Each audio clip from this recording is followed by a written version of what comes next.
All right. Just going to test as usual. Make sure everything is working.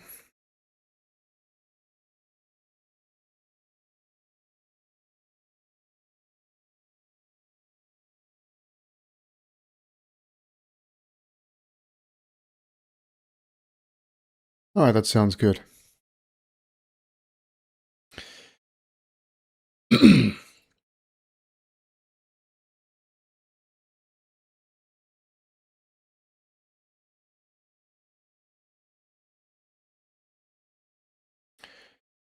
All right. Close that. All right, there we go. So at the end of the last stream, we had this issue, which it became very obvious what the issue was after I got off the stream, as it happens. But let me just run through it here. So I'm going to build the code that we had.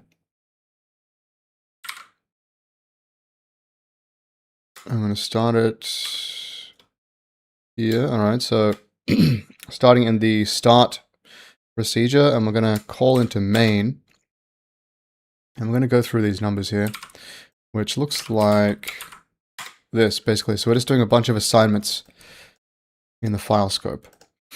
And the last one is 66, which, what is that in hex? 0x42. All right, so that's a clue. If we go down here to the stack pointer, we can see the stack pointer has the return address allocated already here, which is going to return us right back to this instruction, which is the next instruction after the call. All right, so this is the return address stored there. And so when we step through this code and we get past a certain point, we start allocating stuff on the stack, and the code is actually wrong. It's not doing what it's meant to do, but that's fine. We can still demonstrate this. So we start allocating on the stack. You can see this yellow section is getting larger or going up. So the stack's allocating here, and then eventually we'll get to return. Hang on a second. That's correct. Now, this must be like a stale. Yeah, because I did fix it just to make sure I was right. Yesterday. Not run. Run. There we go.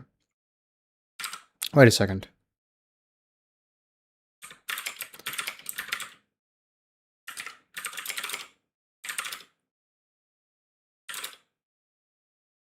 All right, there we go. Okay, now it's broken again like it was yesterday. All right, let's go through this again. Okay, so we get down here, and so we get to the end. But I'm gonna bring up the stack frame again, the stack pointer. So here we are, still allocating more space on the stack, and now we return. And what happens? Well, it looks like the program exits, but actually if we press step again, it says access violation executing at address 0x42, which is the number that we had here. 66 is 0x42 in hex, and that's because, where is it? It's going to be somewhere in here. Return address, no, it's not called that.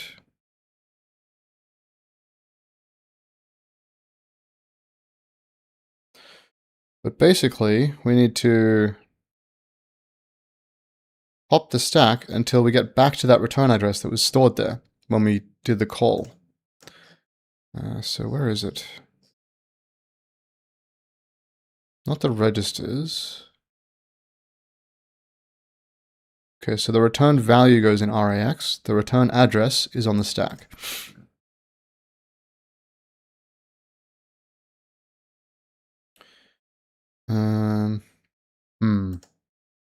Maybe we should be looking at prologue and epilogue. Every function allocates stack space, calls other functions, or saves non-volatile registers, or use exception handling, must have a prologue.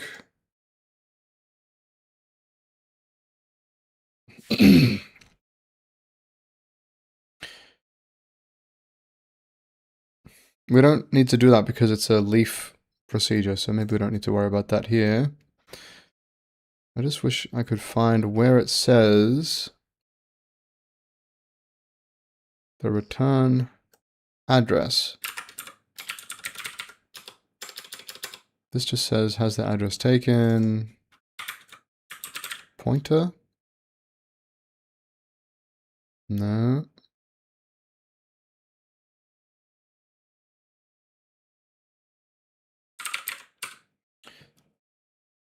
Maybe I should be looking at this page, stack usage. What does it say? You'd think it would be in calling convention, right? Because we're using a call.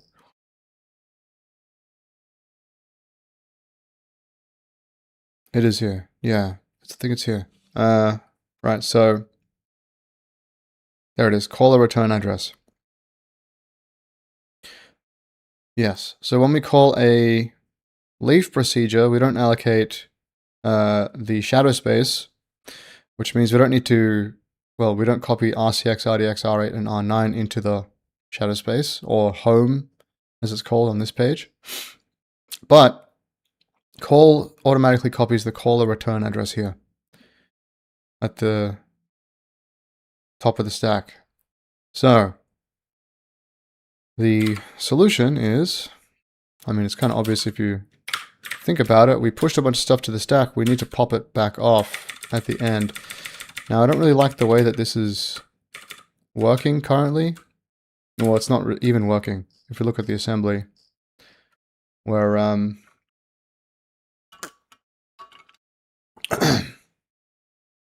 we're moving onto the stack the value 33, then copying it into R10, and then, actually that's not a good example, it's down here. Moving onto the stack, the value 44, copying it into R11, the value that is stored in RSP, which is 44, and then copying again back to the same place what's in R11, which doesn't seem like what we want to be doing.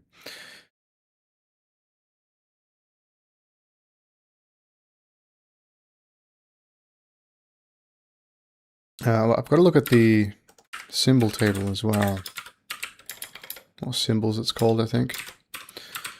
Right? So I should change this to variable. Variable is now stored as a symbol at this stage. I guess that's correct. But I actually need to check it. So let's just build this. Build. And we're going to add a breakpoint here in IR. So we're actually going to run this one. Code.exe. We want to go into, on this side, into this procedure. And where is it? Here it is. I guess I'll just run until this point. I feel like I need to change the layout a bit here. I don't need to look at the registers. I'll add a watch window here. We can switch between them. So I want to look at symbols.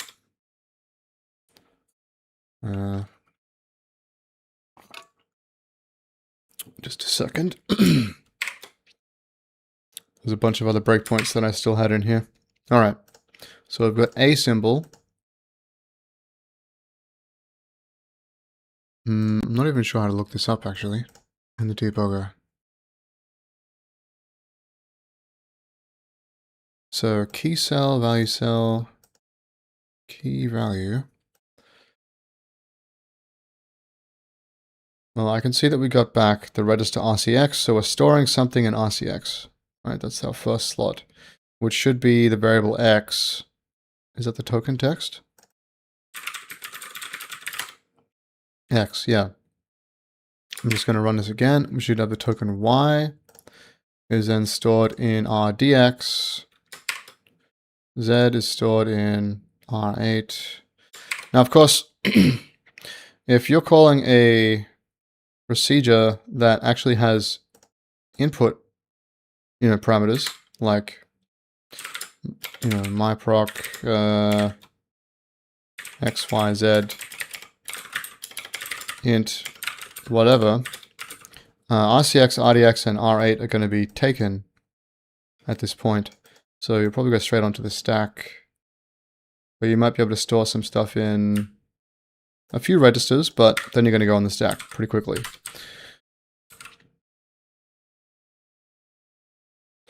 All right. So we've got R9, W is stored in R9. Okay, let's do it again. Now we've got a P. P is stored in R10. And then Q is stored on the stack.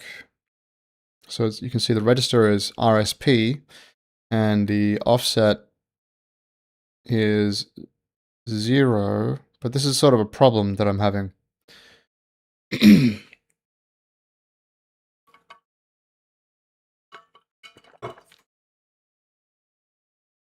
need to know what the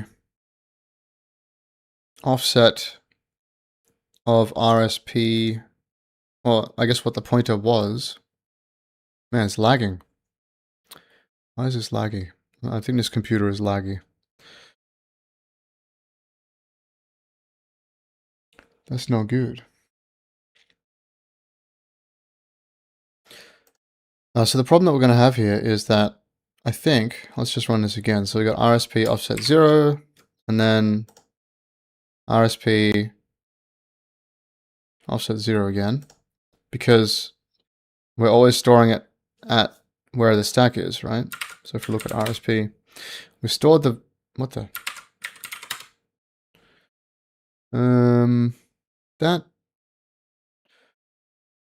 That don't seem right. That does not look like the correct position. Oh, right, because we're not, yeah, never mind. This is not actually running the program, this is just making the assembly. All right, but if we look at the output assembly, then you can see we're always storing at RSP minus 0. RSP minus 0, RSP minus 0, RSP minus 0. So I thought we could get around this by using RBP, as in base pointer, right? That's what it's supposed to be, I think. But that didn't change at all. So I got to look into that. Let's just look at that now. Windows x64 RBP. RBP base pointer acts as a non-volatile, as in callly saved. It's funny they have to put this in parentheses because it's really not obvious what that means. But anyway, general purpose register rather than a mandatory stack frame pointer. Okay, so RBP must be preserved by the called function if it gets modified. It's no requirement. So we can just use this, I guess, and then restore it. But what does this say? Compilers may still use it in specific scenarios, such as when functions with dynamically sized stack allocations or strict custom alignments. So what I want to solve, the problem that I want to solve is I don't know where the variables are at this point, because all I have is RSP, which is the current stack pointer. So then I suppose I'm going to think about this. If we save the offset, well, we're saving it in the symbols table, but it's always 0. Offset 0, which is not right.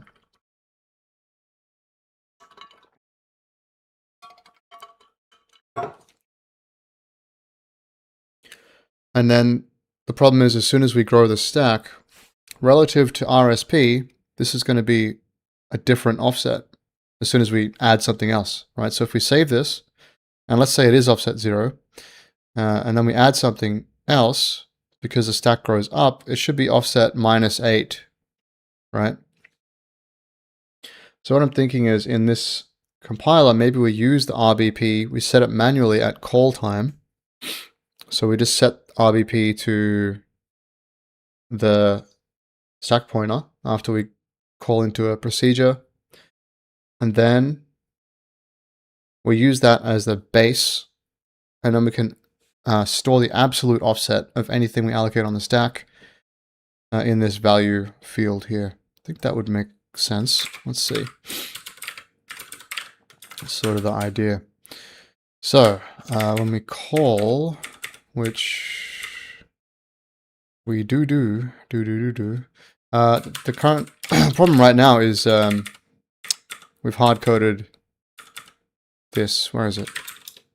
It's not in here. It's in emit.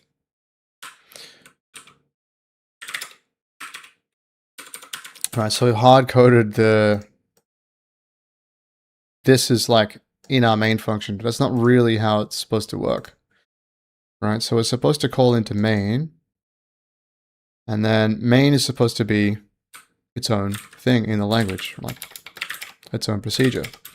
And it can return nothing, or it can return a signed 32-bit integer. Actually unsigned, it should be unsigned. Now that I think about it, because exit process takes a uint. But anyway, doesn't really matter right now. So something like this, and then we've got all these variable assignments, which don't do anything, right? But the point is, at this stage, it's clear what main is, but what do we actually get out of the program? So I'm going to run this, see what we get out. We get main with ret, yeah. Because all we're doing is emitting instructions. And instructions... Oh, sorry, that's not the problem. Let me look at what's parsed. Where's the tree? Here it is. Procdecal, etc. Okay, so if we go to IR, we never actually look at procedure declarations. So procedures. So we just look at variable declarations and the file, which is this file scope. So I'm going to put in here procdecal. We've got to handle that. And a procedure needs... What does it need? It needs a name and an address. All right, so we can refer to it later. So what have we got? Have we got procedures? We don't have procedures. So let's add procedures here. Name is going to be just a string, and address. Does it need an address? I mean, it does. I can't remember how I did this before in my own assembly language. Because at one point, the lane for my game, it did support function calls. I did add that in the virtual machine, but I later removed it because I thought it didn't really help with the puzzle design at all. It just made more complex assembly.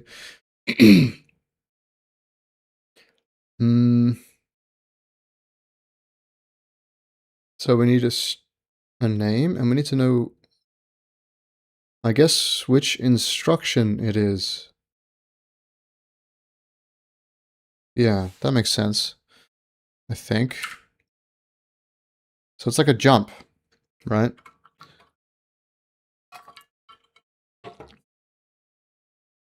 Wait, actually, do we need to do that, or does x64 handle it for us? Because in x64, if you have a procedure, yeah, I think I'm too virtual machine brained. But if we look at not this assembly, you can just call a procedure. You don't have to know where it is in the assembly, right? That's just from you do if you're writing a virtual machine. Ah, jeez, what is this? Buffer delete. Oh, but then it closes the split. I gotta figure out how to do that properly. Okay, so we don't need the offset, the instruction offset or anything like that. That's good. because we're not running a virtual machine. All right, so, but we need the name. And what else do we need? I think we'll only need the name. I don't know. I'll just put a boolean here for now. I think you could probably store a nothing object, not an object, but like a, what is this? Empty value. I'll put a boolean for now, I guess. But then does that mean?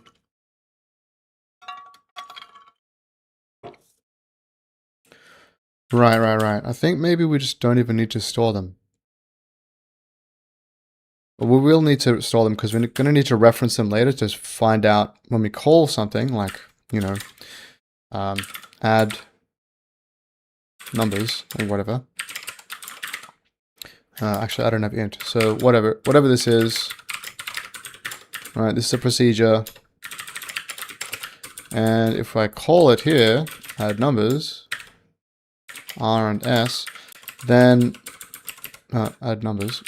We need to make sure that when we see this label, we can, I think I'm going to do it like this in the compiler. If we see a call that doesn't exist, I'm just going to mark that somewhere and say, okay, they tried to call this procedure. We don't have this yet. We haven't parsed it yet. So we don't know if this exists. And then later when this is added, we can go back and fill them in. And then if there's any empty ones, we can just say, okay, you know, this procedure can't be found. It's not marked as external and it's not in any of the code. So it's not there. But does this need to be at the IR stage or is this the parsing stage? All right, because we're already adding, we've already got a map of procedures here in the parser. Right, so at the end of the parser procedure, we just get a node, but we could also return, you know, all the procedures as well that are in the program. And then we'd have that before the IR stage, and then we don't have to do that other thing that I said. So why don't we do that? So I'm going to say return parse file and parser.procedures will return a slice of that.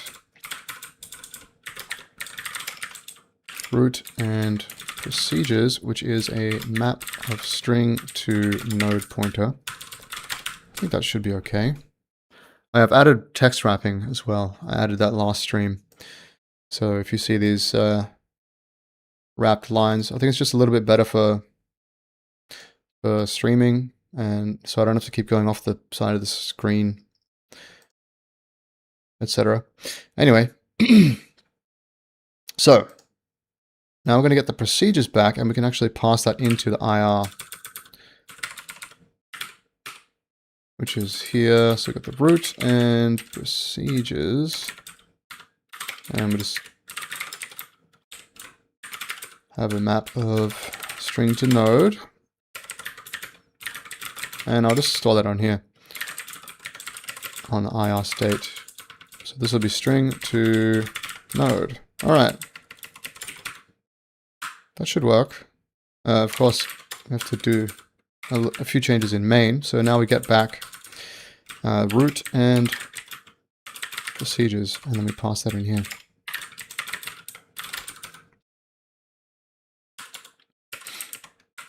Cool. I think in Odin, you can actually do something like lower tree and then parse tokens in here. Oops, parse tokens, but then instead of tokens, you can do tokenize. I think that will work. But yeah, I'm not going to do that. I just think that will work. I'll just make it very clear for now. I think clarity is more important than cleverly. All right, so I've got our procedures. That's good. We've already got the names. I don't actually want to parse this right now. But we will have to make sure main works. So procdecal, we're going to add an instruction. It's not really an instruction, it's a special instruction, I suppose. And I'll just call it procdecal. And we have operand 1 is going to be the name, I guess, and then that's it. Except there's no, I don't think there's any way to declare, to store a string on this. There isn't.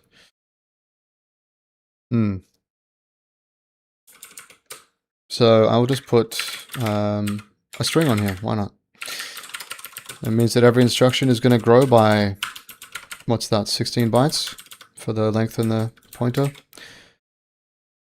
But for now, not super worried about that. So we'll say the label is, well, what is the label? It's going to be node.token.text.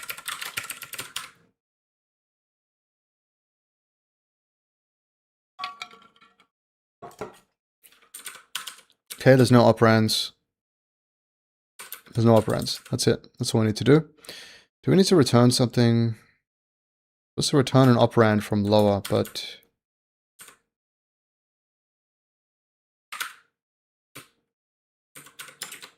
what happens if we don't? I think that's only in some cases. All right. What have we got now? Let's see. Something broken? Yes, of course. Cannot slice. Oh yeah, it's a map. So we just return the map by itself.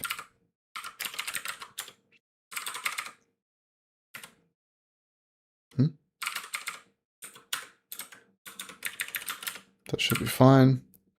Procdecal is not an opcode. That's correct.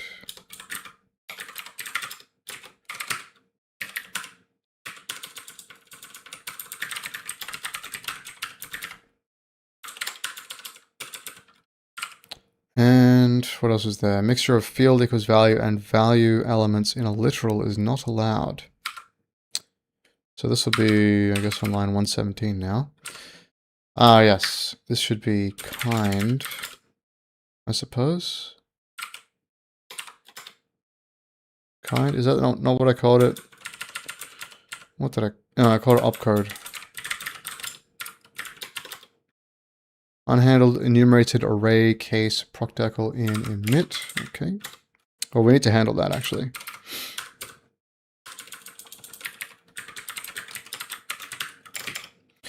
Yeah, this is going to be just empty string.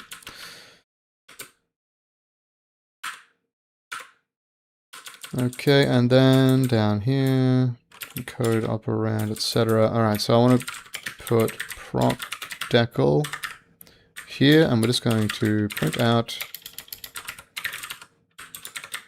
I'm not sure if these should be in the instruction. I guess it should be in the instruction list, because that's how you know.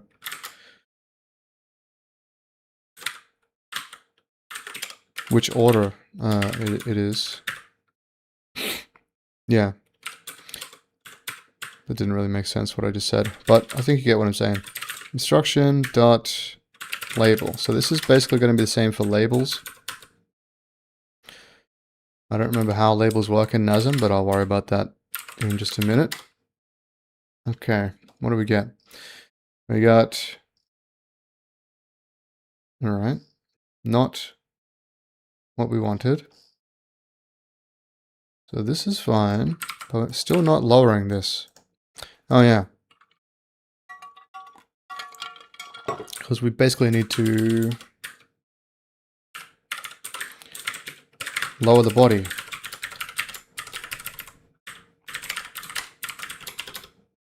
Is that right? Oh, it's not called body, it's called no.data.procdecal.body, I think. Okay, that still did not work. Because, what type is this? Let's have a look.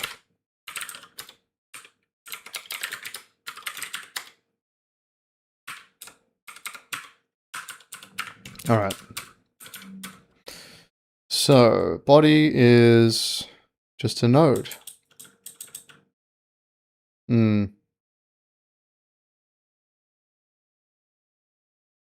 So why should that not work?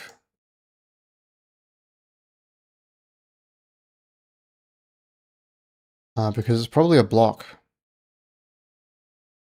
Probably a block. And then I don't have... also, we're not encountering a proc decal because I don't look at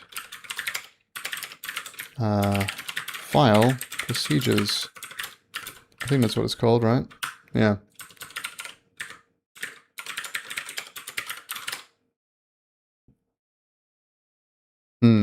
This means statements and procedures are out of order in the assembly. What's wrong with this? It's a map.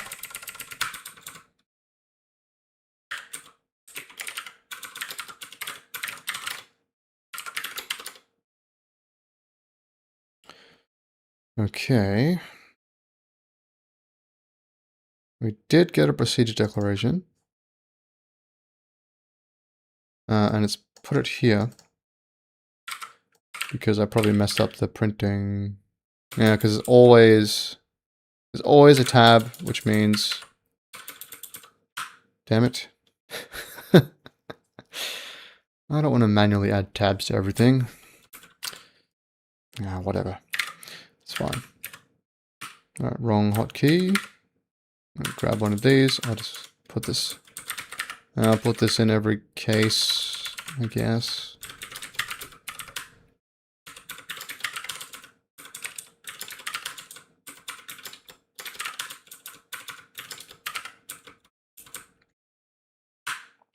No, this doesn't need a tab.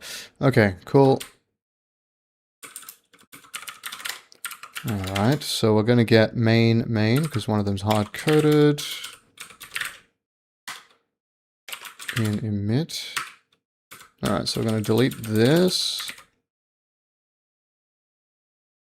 And all of this, actually. And we're going to say... What do we have access to in this scope?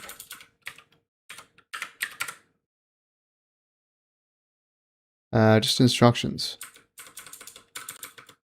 Okay, well that should be fine then, I think. Instruction in instructions, emit.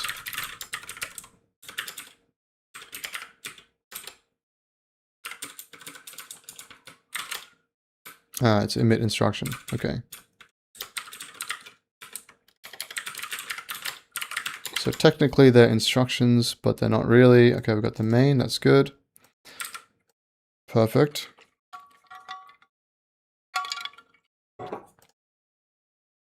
We're also going to have to add into the instruction stream a return at the end of procedures. Except I guess for start, because it exits the process. Although maybe we should just add one in there anyway. Okay. Okay, so the instruction that we got is just the name. Now I've got to look at what is going wrong. I'm pressing... I'm in visual mode.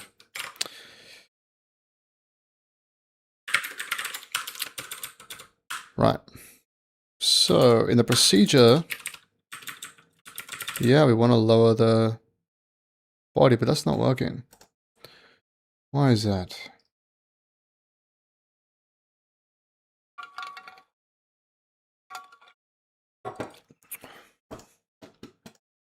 Because of the block. That's why. So we need to handle the block case, which basically looks exactly like that.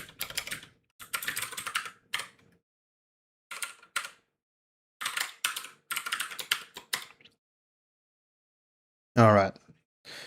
Now we've got start, main, and we need to add a return to the bottom. So once we've lowered this, we can just append return.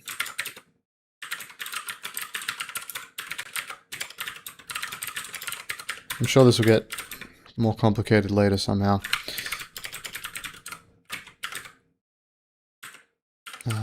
Don't need any operands.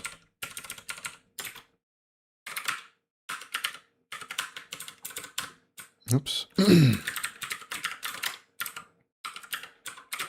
And we need to go to, is it in emit? The, here it is, yeah, the opcode name to string. There we go. Alright. It didn't get emitted, but we got that. I like this. This little like, oh, we missed an instruction here. Because we're not handling that case somewhere. Well, I guess here.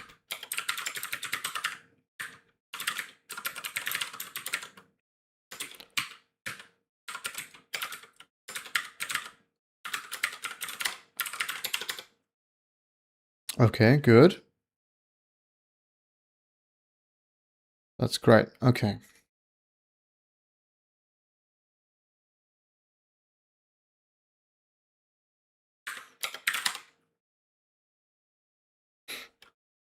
Still broken, as expected, because we didn't actually fix the stack issue. Now, let's see if we can do that, eh? Now that we've got sort of a scope to work with, how are we going to do this? I suppose here,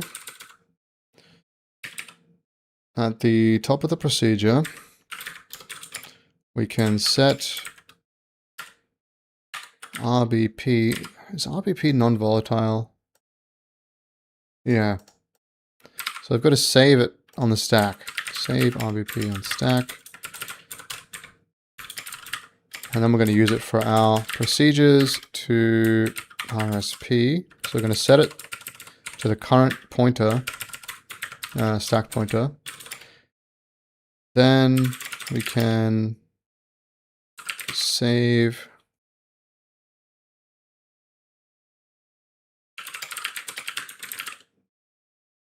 any stack allocations with offset to RBP.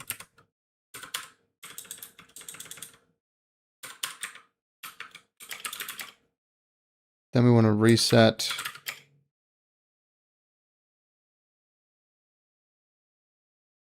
well, we need to unwind the stack at some point. We need to pop everything from the stack.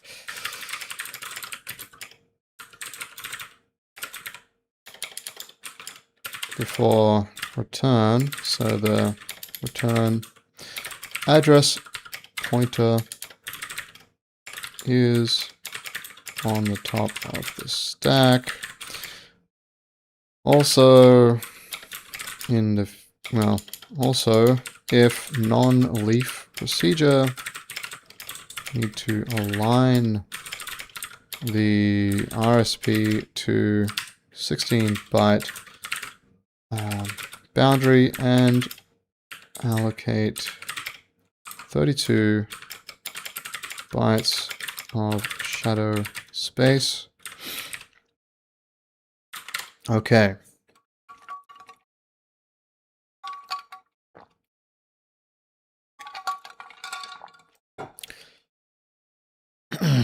All right, well, how do we do that? We have to know that this is not a leaf. I think that's on the node. I stored that in the parsing phase. So if node.data.proc_decl.isLeaf, well, if we're not a leaf, allocate shadow space, align to 16 byte. I think it's supposed to be aligned anyway, but I don't think it'll be unaligned by default because of the code that we put here where we aligned it. So I think it may become unaligned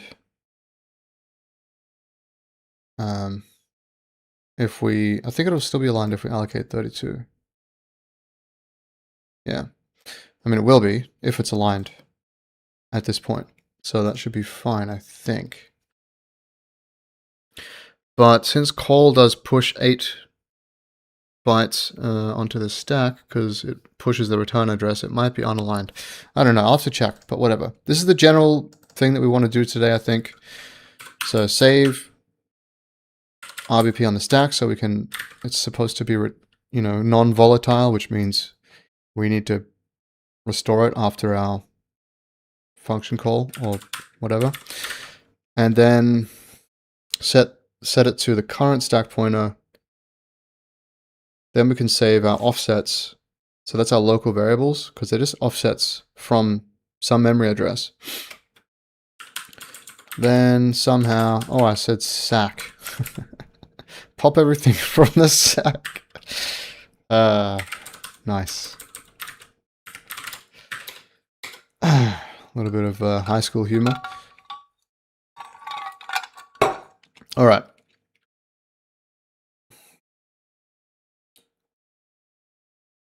Okay, yeah. I think we should probably use that as make binary things. Make binary, make unary. Here we go. Procedures to do this.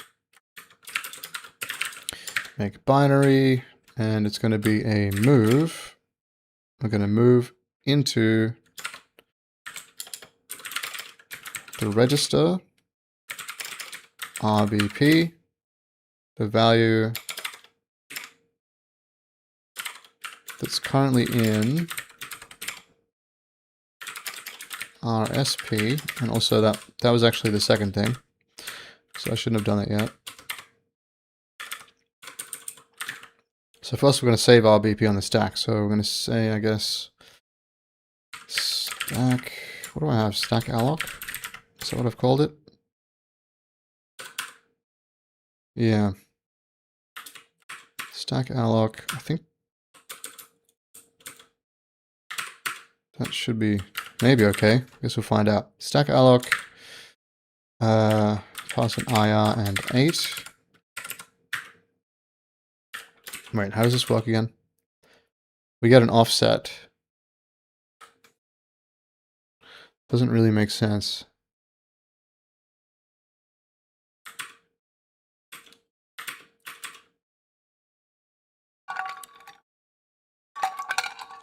Because we're like setting up the stack so we can do stack allocation here, but then we've got to also save RBP. So I think for now I'm going to move it into a register and then I'll put it on the stack after we set it up.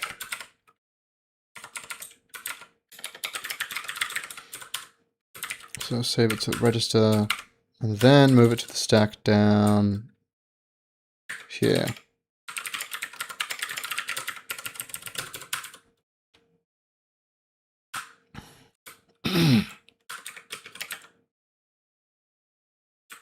Restore RBP from stack.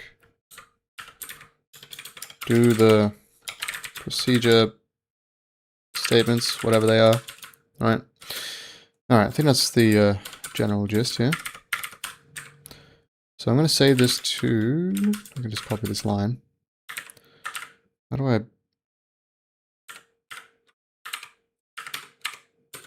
There we go. I'm going to save it to. Now let's have a look at the registers that we could use. So we can't use R9, R8, RDX, RCX. I believe R10 is non-volatile, which means we need to restore it. So we can't use that.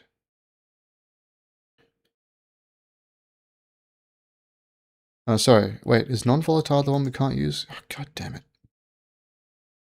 Okay, so these ones are volatile. That means we can use them. Okay, I'm going to use R11. All right.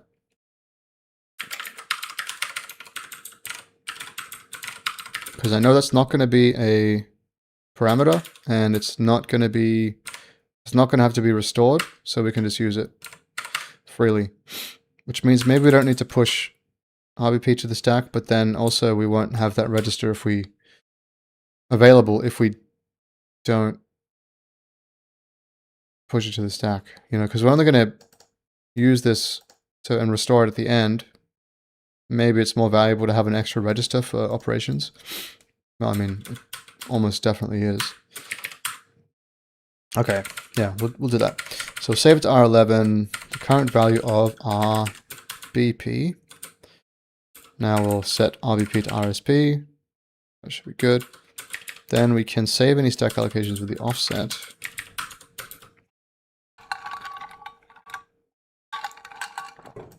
Maybe I can write out in assembly sort of my idea here and see if it works.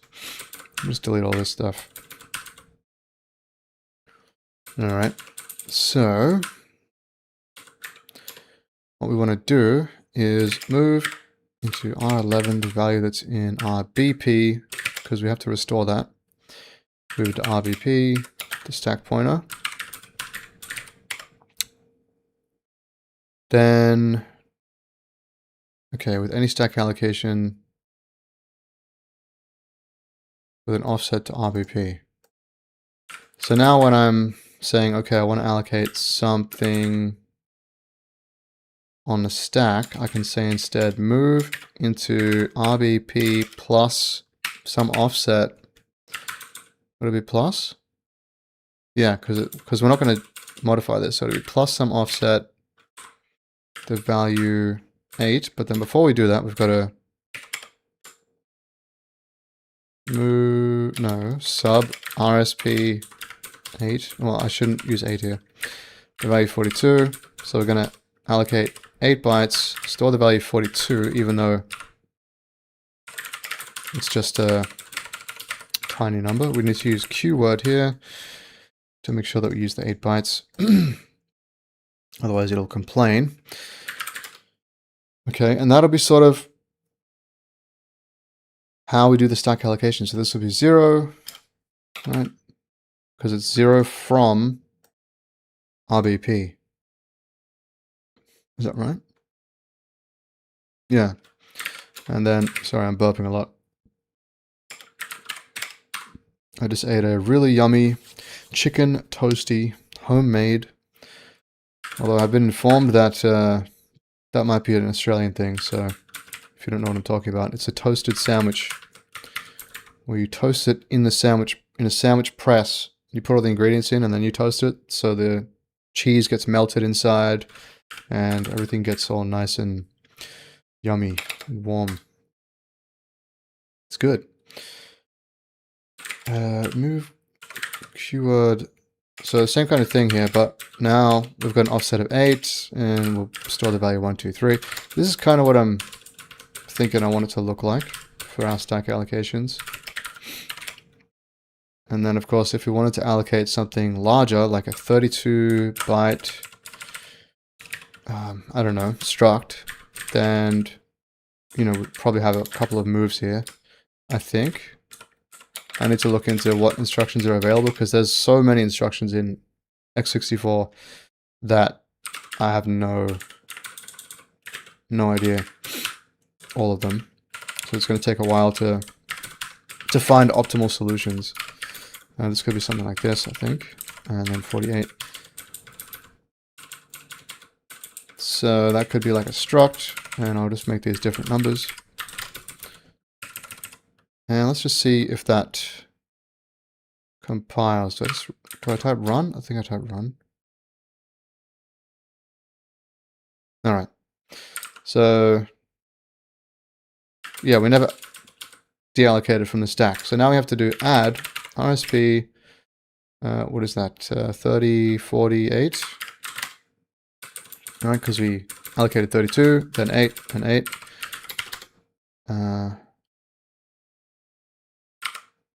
No, that's not right. Okay, interesting. Let's see what happened. I'm going to run out. There we go. And we'll have the registers up and the disassembly.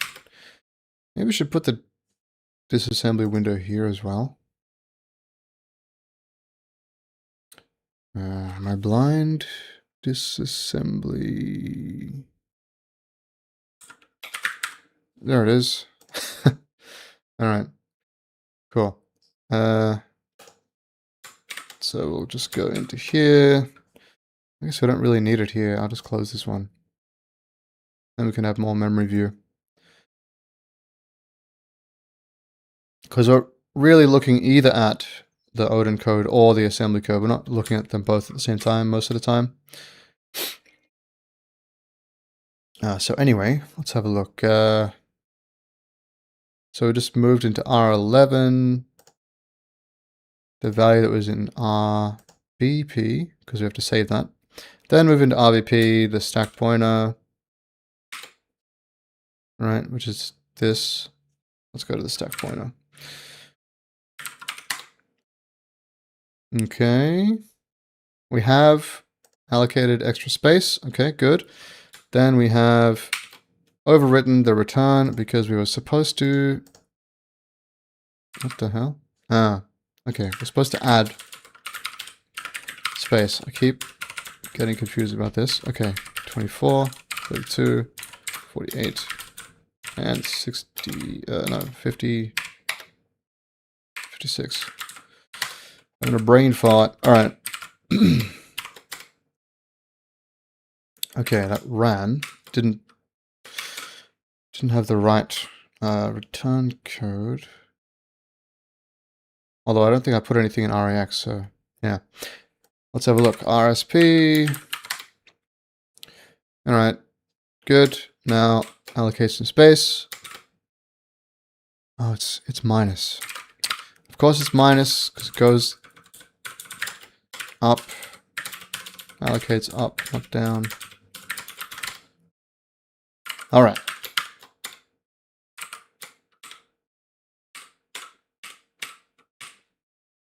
Let's look at the stack pointer again, RSP. Okay, I've allocated the space, and okay, now putting the correct value in there. Allocate the space, put the value in there. Then we allocated a bunch of space. Put value in there, there, there. And what the? Oh yeah, I totally messed that up.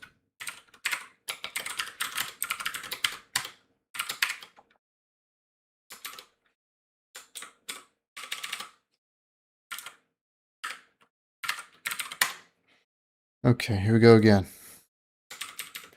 Okay, allocating a struct or whatever. I think there's probably better ways you can move a struct into memory, right? Rather than just 8 bytes at a time, but maybe not. Okay, and then we add back what we allocated, which is 0x30, and now we're gonna return. Correct, good. Now, because we didn't move anything into RAX, the exit code is just whatever. But if I had like, you know, move into, it could be 42. I like the number 42 for some reason, probably from that Hitchhiker's Guide to the Galaxy thing. Anyway, that's working well. Okay, so this is the idea of what we want, I think. I like this, because then we've got this base pointer, and then everything's just an offset. All allocations are just offsets into it, which is really nice. So, I think this is going to work.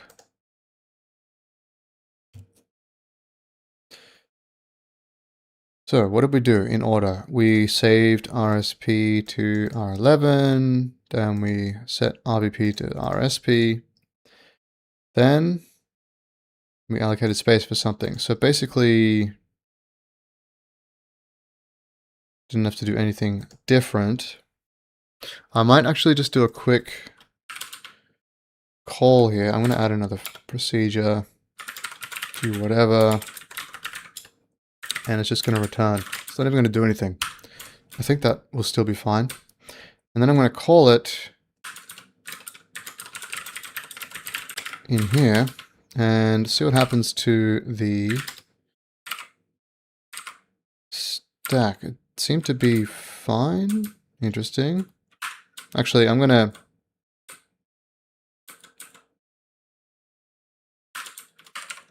get the value from this and store it in here. So I'm gonna store in here the value that's in RAX, and I'm going to put in just these two values, if we can do that. So I wanted to move into RCX, the stack allocated variable, and this one as well. All right, and then call this procedure, which is then just gonna, I don't know, sum them together or something. So we're gonna do add RCX, RDX, the first two, and move into RAX the value that's in RCX, and then return. And now that should put the result in this first struct field here. So it should be 42 plus 123, which is 165. Okay, and then I guess we can use that as the return value, actually. We got 165 out, so I know that's working. But why I'm testing this is because this is now no longer a leaf procedure, which means according to the calling convention, it might work, but we should have allocated shadow space at the top. Because there's no guarantee that Microsoft won't do something funky, right? So if it's not a leaf, we want to allocate shadow space. So is it a binary operation? I don't think I have... how would we do this? So it's not a leaf. Therefore, alloc shadow space. And that's just a simple sub RSP32. But then at this point, the stack might be misaligned. So let's just test that. Yeah. See, now I've got an error. So I'm just going to run through this real quick. All right, let's have a look. Okay, here we go. Oh, also because I didn't add that back, but at this point, where is RSP? So it's aligned. It's not aligned at this point. I guess because call pushes on this address. Now if I subtract 32, it's still not aligned. So I think what I want to do here is simply say, make a binary sub to the register, RSP, and we're going to subtract the immediate value 40. And that I think should work. Kind equals immediate and value equals 40. Because that will allocate enough space for the... Of course, it's still broken because we didn't properly... Well, actually, we're not even running this code. So I'm going to change it here. And then at the bottom, if we just add back 40, again, because it's not a leaf, so not leaf, add 40. Okay, now it's working.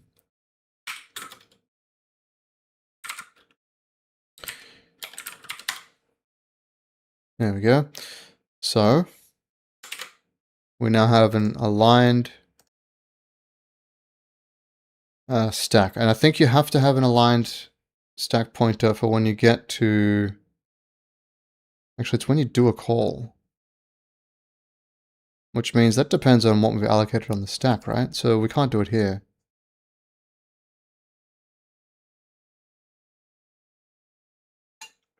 Let me look it up again. Alignment. Okay, the primary exceptions are the stack pointer and memory, which are 16-byte aligned to aid performance. Alignment above 16 bytes must be done manually. Since 16 bytes is common alignment size for XMM operations, Okay.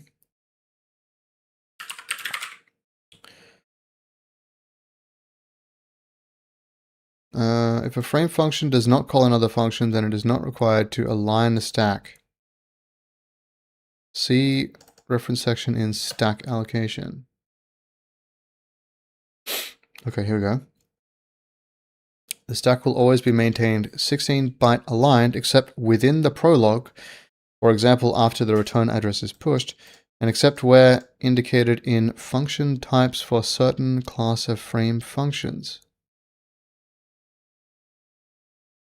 Okay.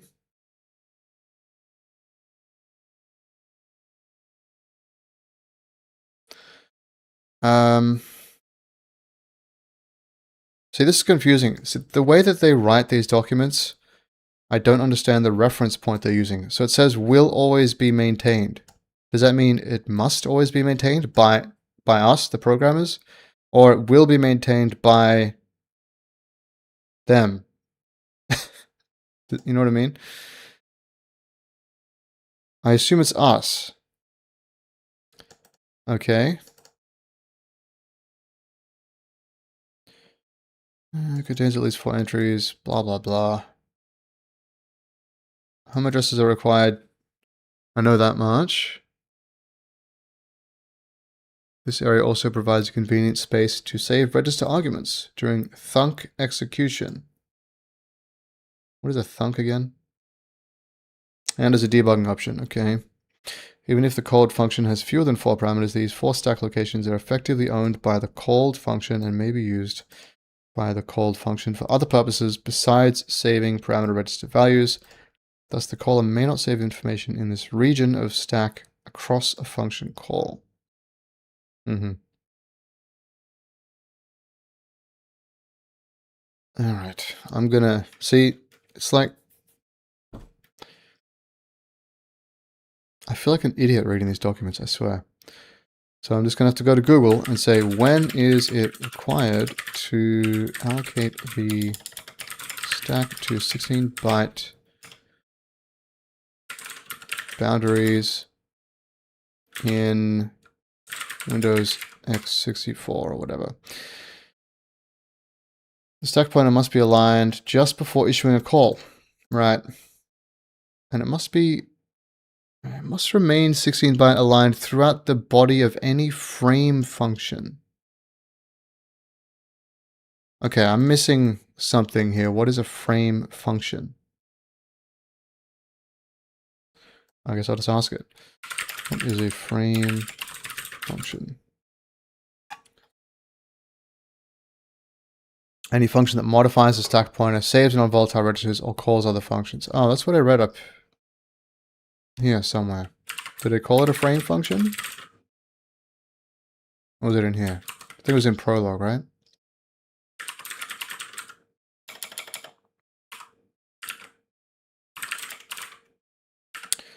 It doesn't say that here. I'm sure I read that just earlier. Here we go. Stack space calls other functions, saves non-volatile registers, or uses exception handling must have a prologue whose address limits are described in the unwind data associated with the respective function table entry. Okay. Saves argument registers in their home addresses if necessary, pushes these onto the stack, allocates the fixed part of the stack for locals and temporaries,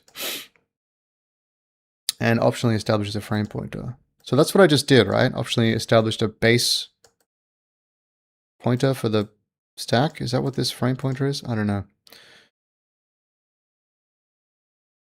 If the fixed allocation in the stack is more than one page, then it's possible the stack allocation could span more than one virtual memory page.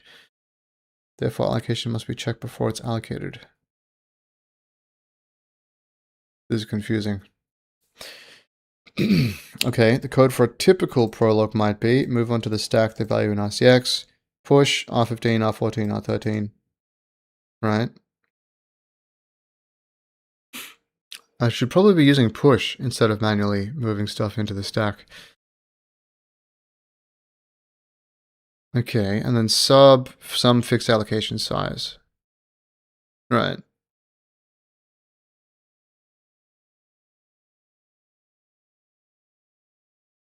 Okay. Stores the argument register RCX in its home location. Okay, that's what this is. Saves non-volatile registers, 13 to 15. Right. Allocates the fixed part of the stack frame. That's this part. And establishes a frame pointer that points 128 bytes into the fixed allocation area. Using an offset allows more of the fixed allocation area to be addressed. Right, load effective address into R13 is at 128 bytes into the pointer that's in RSP. Okay. Why? I don't say why. Okay. If the fixed allocation size, yeah, I got that. Check the stack.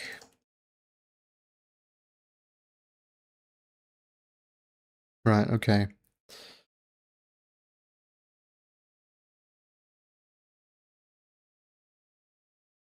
So I'm supposed to do this, but am I supposed to always save 13, 14, and 15, or is that only if I use them?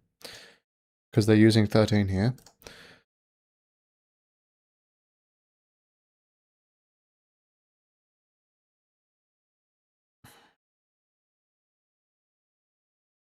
Okay, check stack will not modify any registers other than R10, R11. Okay, so check stack modifies R10, R11. That's good to know.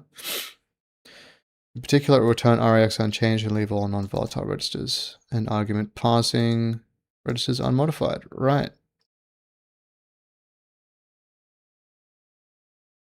Okay. When a frame pointer is not used, the epilogue must use add RSP constant to deallocate the fixed part of the stack. It may not use load effective address RSP constant RSP instead. Right. Okay. I don't know, man. Seems weird.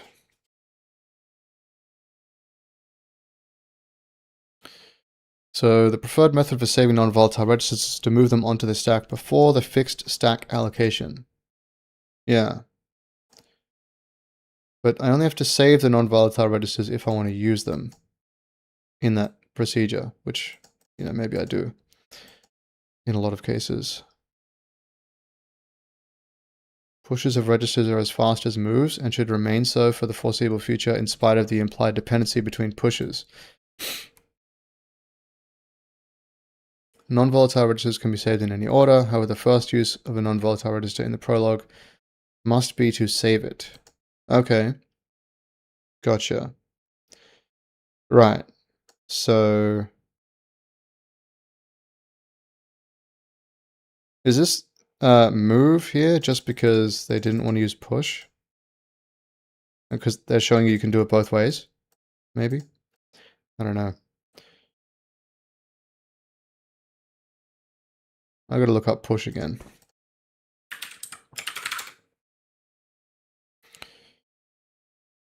It pushes 8 bytes. Yeah, that's what I wanted to know. So it's not 16 bytes. Okay. Well, let me just reassess where we are right now. Okay. We have, what are we doing? We've allocated some space on the stack. We're going to move some values into registers. All right, so now we've got, okay, yeah, right. Now we've got an aligned stack before we do the call down here. But really, that's just a coincidence. Oh, it's just lucky. So if I change this code here to have one more of these, or one fewer, perhaps. No, we'll do, God, gotta change all the rest of the code then. It's annoying, but fine. We'll do one fewer stack allocation. So just doing one, and then this value can be 1, 2, 3, I think it was.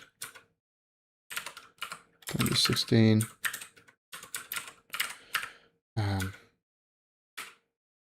Yeah, 16, 24, 32, and 40. This should be 40. This should be also 40. Right? Yes. All right, so we get the result that we want, but I think that technically it's invalid according to the Microsoft convention anyway. So if we go down here, we've now allocated 8 bytes, right, onto the stack, stored our value, and that's set our stack pointer to end in an 8, which means it's not aligned to 16. Which means when we do the call, it works, but it's technically wrong. So I don't know what the failure case would be, but yeah, this is technically incorrect. So we might want to fix that. We'd have to fix it at the call site. So where's call? Oh, I'm getting hungry. Getting hungry again. Calorie deficit. I need to eat more high volume foods. Did I not make a call here? Variable declaration, binary op. No, I didn't. All right. So in this case, we'd have something like call, and I'll just put a to do here. I want to align the stack to 16 bytes at this stage. And then I guess we want to keep track of, oh no, it should work by itself. As long as we save the before and after stack allocation size while we're going, we should be able to undo the correct amount of bytes on the stack. So that means we don't need this. Oh no, we do need this. I'm going to still allocate 40 bytes here just to keep it allocated to, aligned. No, that doesn't make sense. I'll just do 32. Right.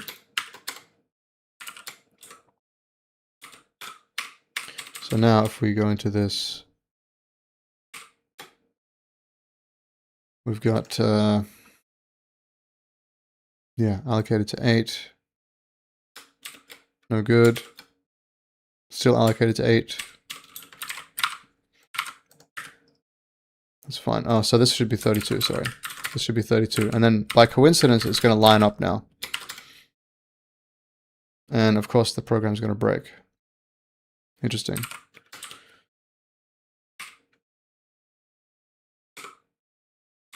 That is a bit confusing to me. Let's have a look.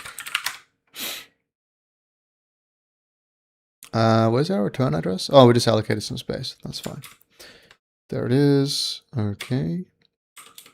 All right. So now we're actually aligned. When we do this call. All right. And we've got the shadow space allocated here. Of course, because this math is now incorrect. So we actually need to subtract from here 0x20, not 28.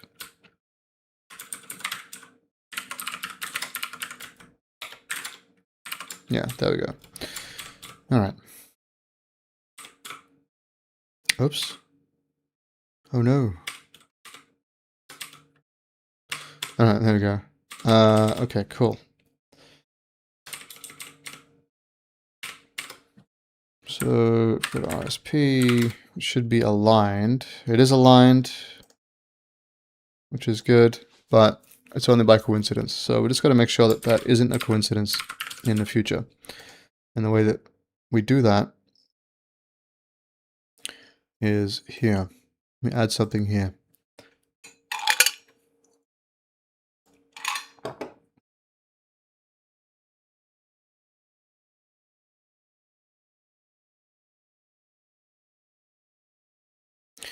All right, we've got to do symbol table thing. I think that's basically done.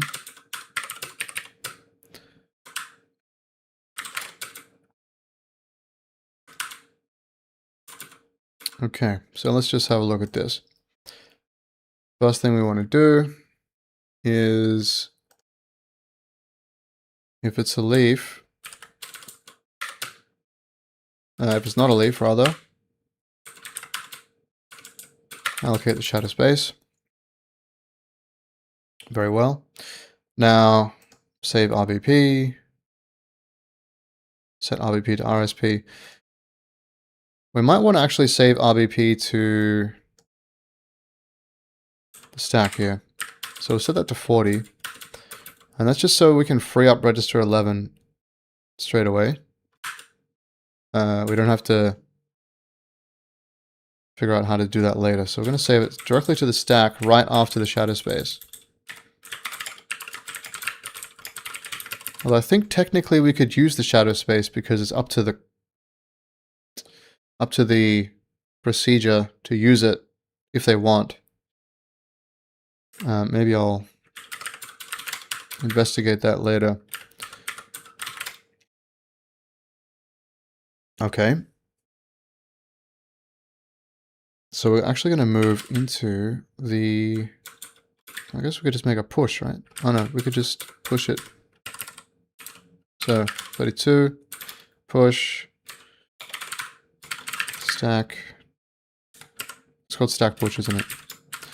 Stack push. Oh, did I not call it that? Oh, it's stack alloc.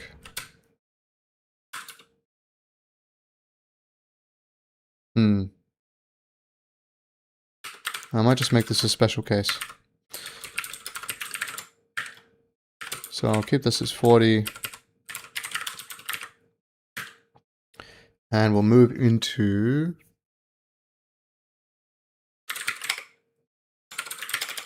memory. All right, we're moving into memory, but it's RSP memory. And the value is, well, where the stack pointer is now, right?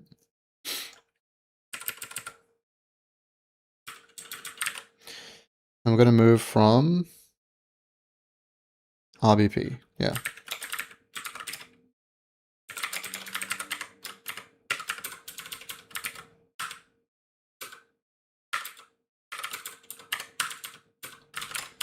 Okay.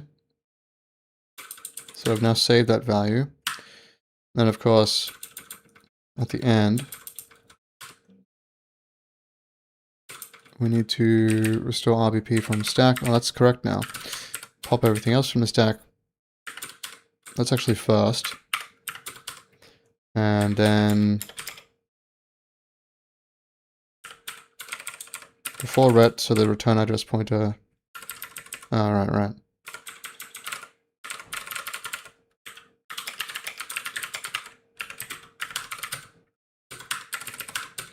Cool, and then this also in non-leaf procedure, blah, blah, blah. We can put that up here.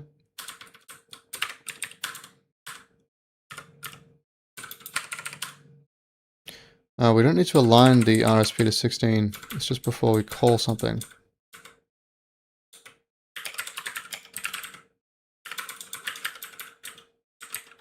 Before each call.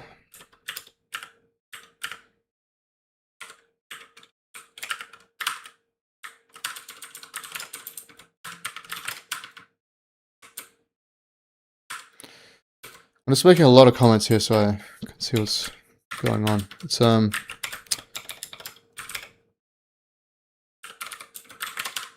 It's a fair bit to learn, I guess. All right. Okay, so then we can do the procedure statements. We've saved the RBP to the stack up here. Save the base pointer. Now any stack allocations can be offset to RBP. I like that. Okay, do the procedure statements, then pop everything from the stack somewhere. So we've got to keep track in this case how much was added to the stack at this point, which should be on stack offset.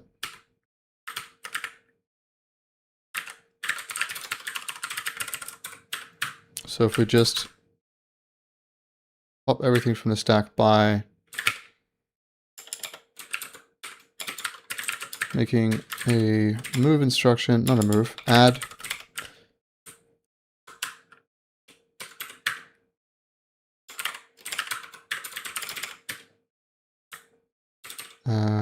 RSP kind equals, sorry, register, and then we're going to make it RSP. Oh, I'm getting really hungry now. It's hard to think. Okay, we're going to add to RSP the stack offset, I guess. I think this is going to be slightly off. I'm just going to test it first. So we're going to actually compile this program. Lower the body. That actually happens here. Okay, then we could save any stack allocations. Alright, so we haven't set this up yet. It's still using RSP, I think, down here.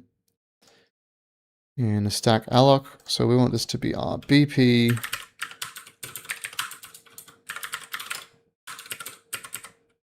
And the value is not the size. The value is stack offset.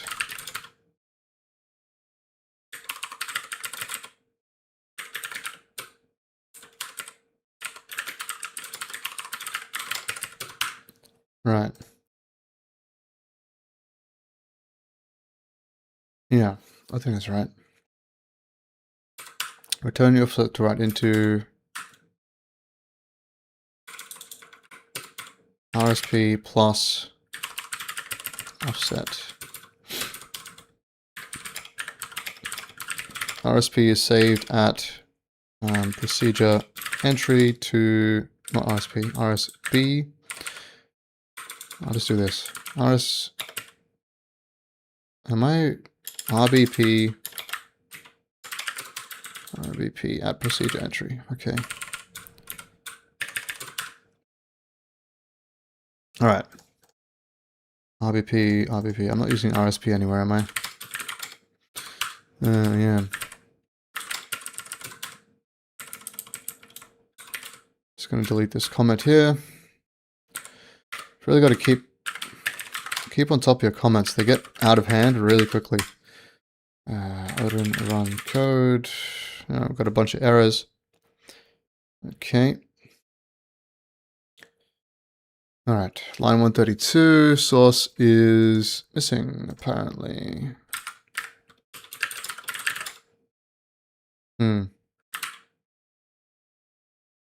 I forgot to pass IR into these. Oops.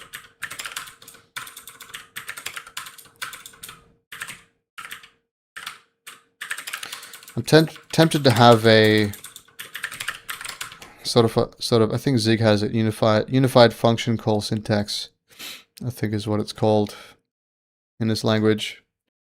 Tempted to do that, where you can have like my type, whatever the type is, and then somehow you can declare a procedure, which in this case, let's say make binary.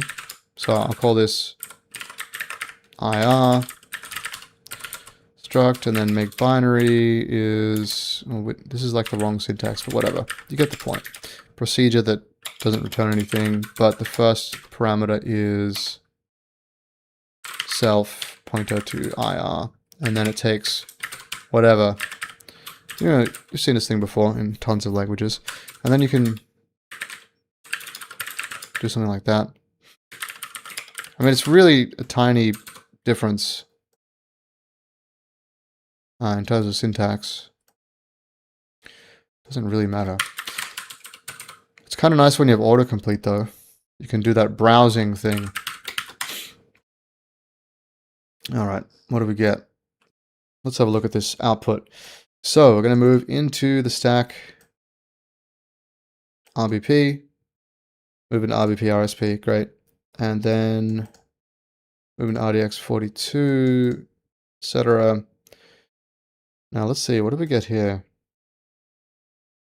This is wrong. This code emitting is incorrect.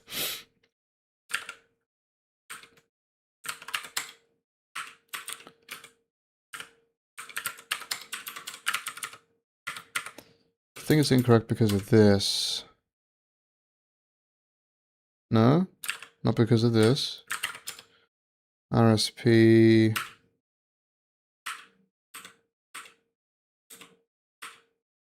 Maybe because of reserve slot is using RSP. I'm going to need to use RBP. And the value can't be 0. It's got to be the offset that we get back.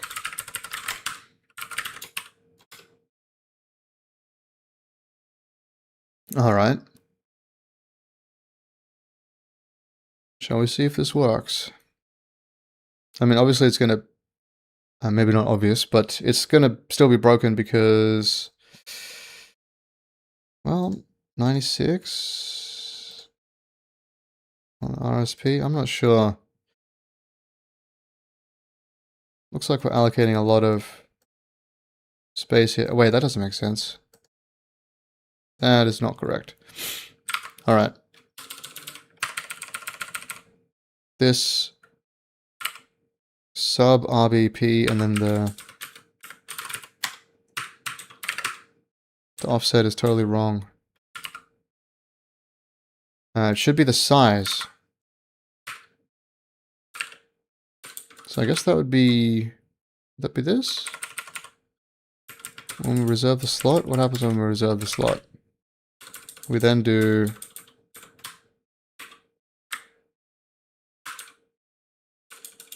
move. Okay, that's fine. So it must be in here, right? In stack alloc. Sub RBP. Oh, yeah. Whoops, this should have been size. Shouldn't have changed that.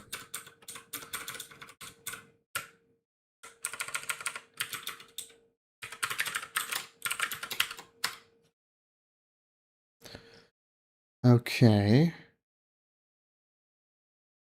Allocate space for 2 values. This is not correct. Code, you can't do that. Oh yeah, I need to figure out that bug as well.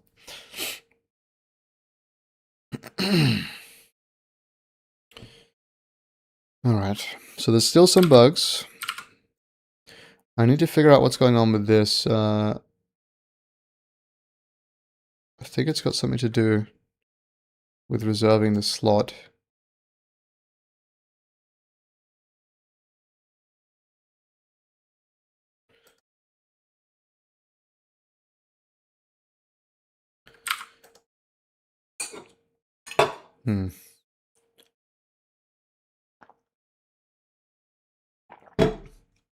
Alright, I'm going to do a pee.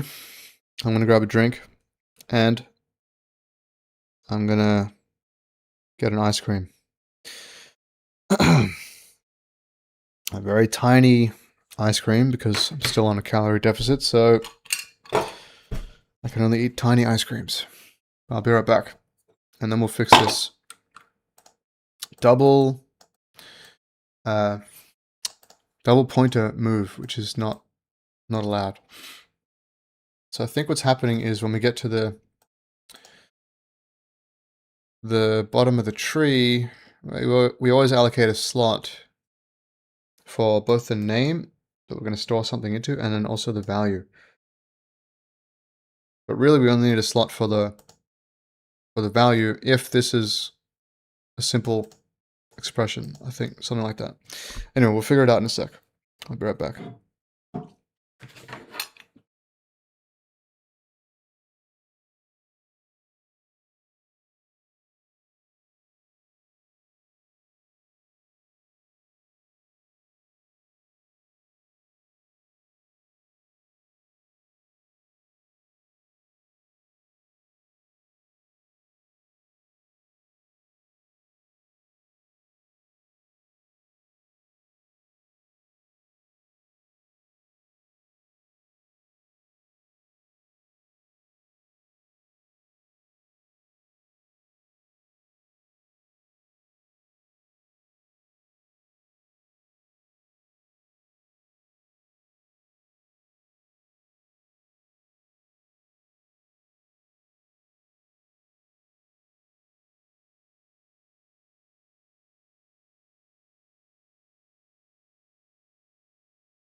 Well, I didn't get an ice cream.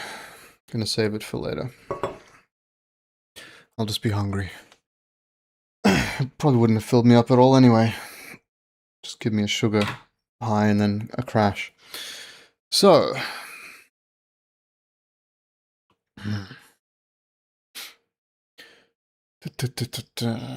Alright.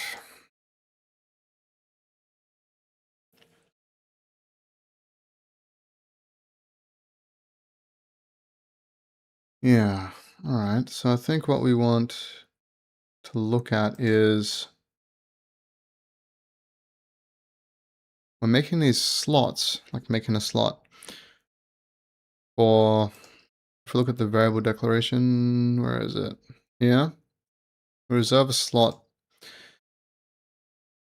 for like X in this case. So we can store X somewhere. But then when we lower this expression and we get a number down here, we also reserve a slot for that number. And then we return the slot. So if we go back up, where is it? Up here. You can see we've got source. That's the thing we're going to copy from, which is the, I guess, the result of this expression in this case. And then what do we do with source? We make a binary operation to move into that slot that we saved the source. But do we need to do that? Do we need to do that? Or could we just have the source be the slot? Let me have a look. I want to see what this outputs. I can't do it all in my head at the moment. Hey, Christopher. Christopher says, how goes? Just arrived. How you doing? It goes okay. I think we made very good progress today.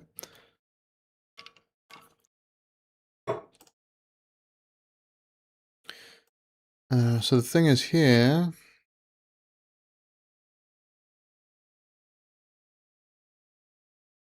I think I understand why I did it like that, actually.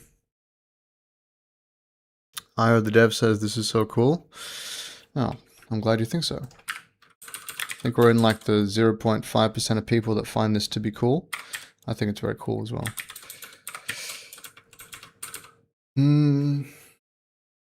So.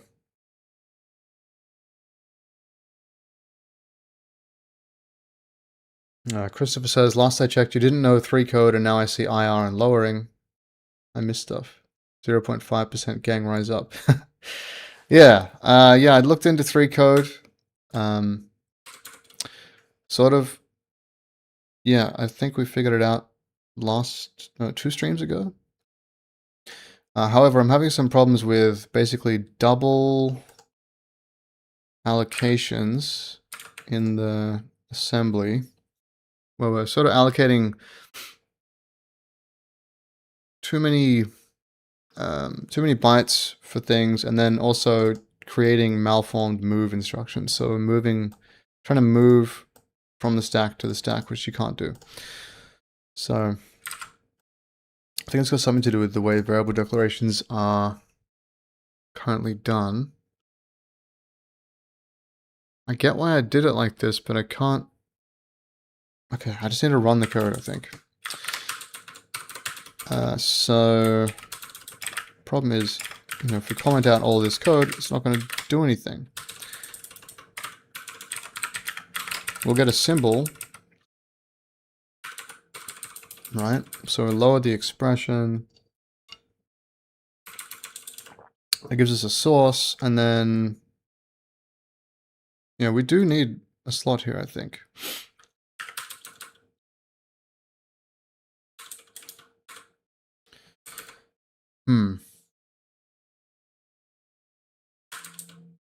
Okay, and then we were basically saying this register is no longer needed. Why was I doing that here? That doesn't seem to make sense. Because it's still Still required. I could probably make this easier on myself if I just stack allocate every variable and then not try to use registers cleverly. That could be a temporary solution to get things going. But temporary solutions often turn into permanent solutions. I know the saying is permanent problems, but yeah. What have we got? All right, so copied the stack pointer, moved these values in to these registers, and then allocated this on the stack, number 44, and then allocated this on the stack, number 55, allocated this on the stack. Oh, okay. That's interesting. So by deleting all of this code, it seems to be correct now. Is that right? Of course, we're not copying the stack. That's still a problem that we've had since the start of the stream, but... Oh. Right. So... Don't need this.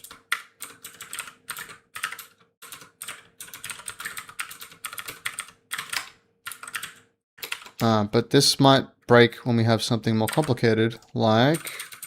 I'm just going to delete these. 42 plus 37 divided by 38, whatever. What have we got here? 42, 37, 38. Then we push them all. Why do we push them all? Why do we push REX, RCX, RDX?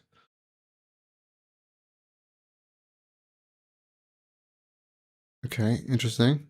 Move REX, RDX, clear RDX. Oh, because we're doing a divide. Of course. I'm going to get rid of that. All right. Yeah, see, there's no multiplication now. Wait, is that because I just don't handle... I probably just don't handle multiplication yet. So I'll just use an add. Okay, so 42 plus 37 plus 38. Move into RCX 42. Move into RDX 37. Add those together. Move into R... Yeah, that's right. I mean, the result's now in R8. So X is stored in R8, but is that where X is stored? That's the thing, I guess. Well, let's see. I'll run this in the debugger.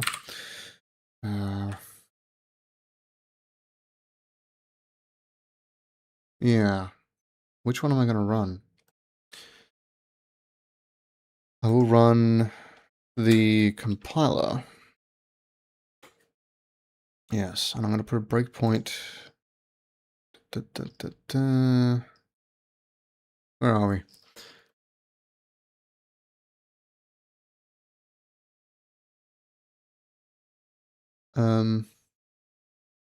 Yeah, right, yeah. Can't, oh, right, it's not built.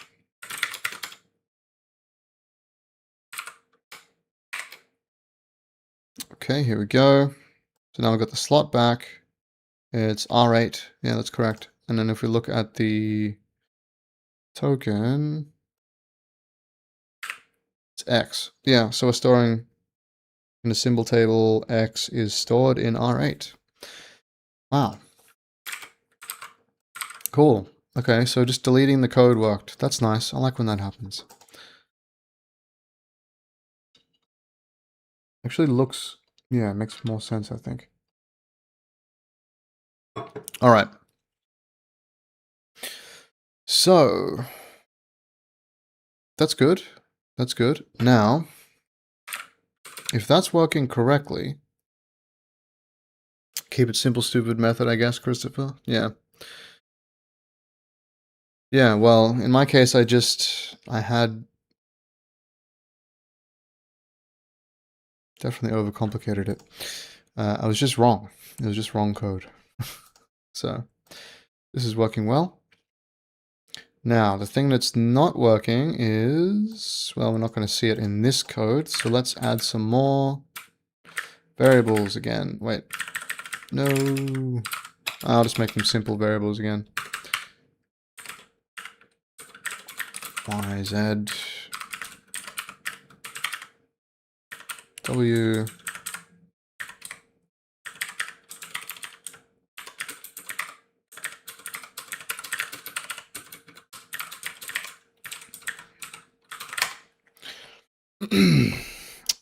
welcome in D2 Gaming, here to learn what you're up to. Alright, well, today we are fixing the compiler that we're making so that we can allocate a bunch of variables inside of a scope and put the first few in the registers, and then once we run out of registers, we've got to put some of them on the stack. That's sort of the idea.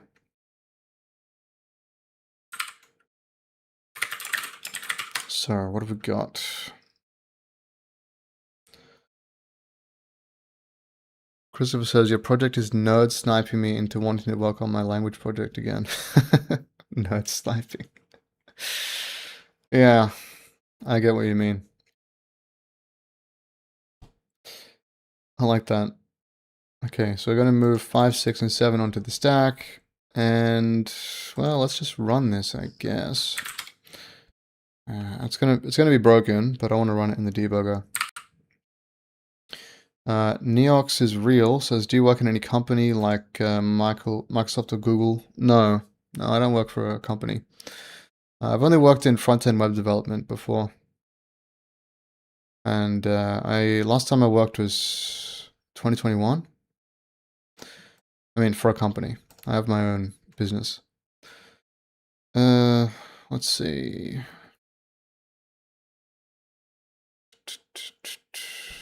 I guess maybe 2022. I think I started in 2021, worked there for a year and a half, so yeah, 2022, maybe 2023.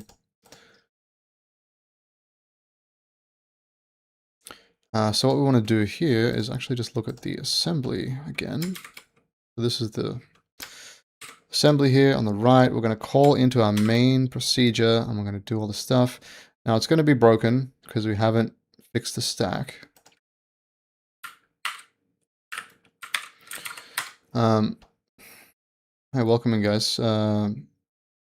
Sapervan says, which country are you from, bro? I'm from Australia. And D2 Gaming says, what's your business? My business is called Program Video Games, and I teach video game programming, basically. And I guess I'm a YouTuber, technically. Although I never really thought of myself as a YouTuber. Alright, so we allocate this stuff on the stack. Good, and then that is totally wrong. Because why? So we put RBP. What is in RBP right now? A0. So that's here. Why is that in there?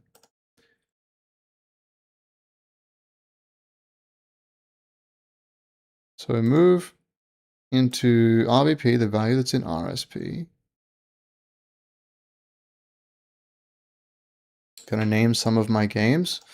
I've only got one game that's, well, technically I released a mobile game, but it got deleted from the store because I didn't comply with, I don't know, some update or something. It was like a new license agreement, end user license agreement for the store. You have to update your apps or something. So I think that game was called Ball Swap. It was like a really simple thing. But the game that I've been working on for the last while, although I haven't worked on it recently because I've been working on this, it's called Lane 4. Lane 4. Actually, I'll just show you quickly so you don't confuse it with the other one, because there's another Lane 4 now. So my one is this one. Dystopian programming thriller. It's, maybe not surprising that in this game you play as a technician fixing a quad-core, single-process, multiple data microcontroller in this sort of dystopian city. And so you have to write some assembly. So I had to make this assembly language and a virtual machine. And I kind of like this. It's interesting because it's 4 cores, but it's one program. That's what SPMD is, like a GPU. If you've ever done graphics programming, it's like that. So you got to figure out, okay, with all these different data sets, how do I make the program, run correctly across all 4 lanes at once? That's the idea. So yeah. Anyway, that's what I've been working on. But I've been working on some 3D stuff for the game more recently. Sorry, Krishi says, hi, I just joined. How do you build a programming language? Well, I mean, that's what I've been covering in the streams. I actually have done everything on stream so far. So if you want to know how to build a programming language, you can watch the streams from the beginning. Short version is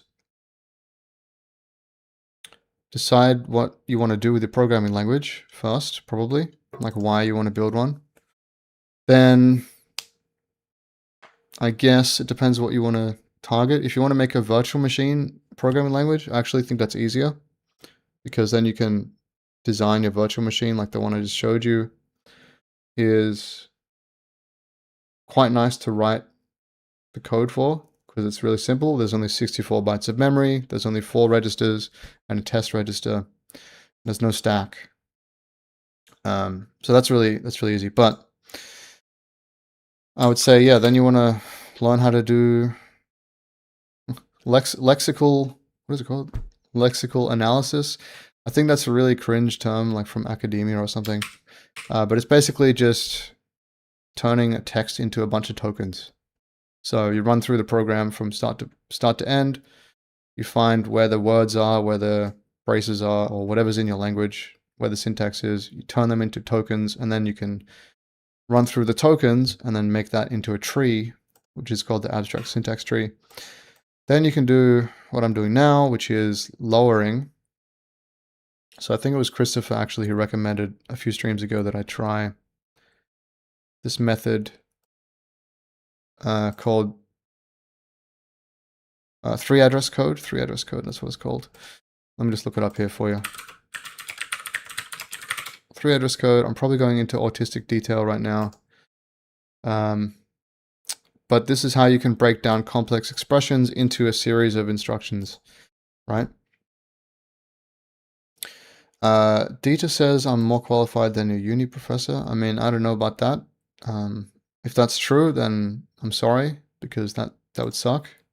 You want your uni professor to be super smart and helpful.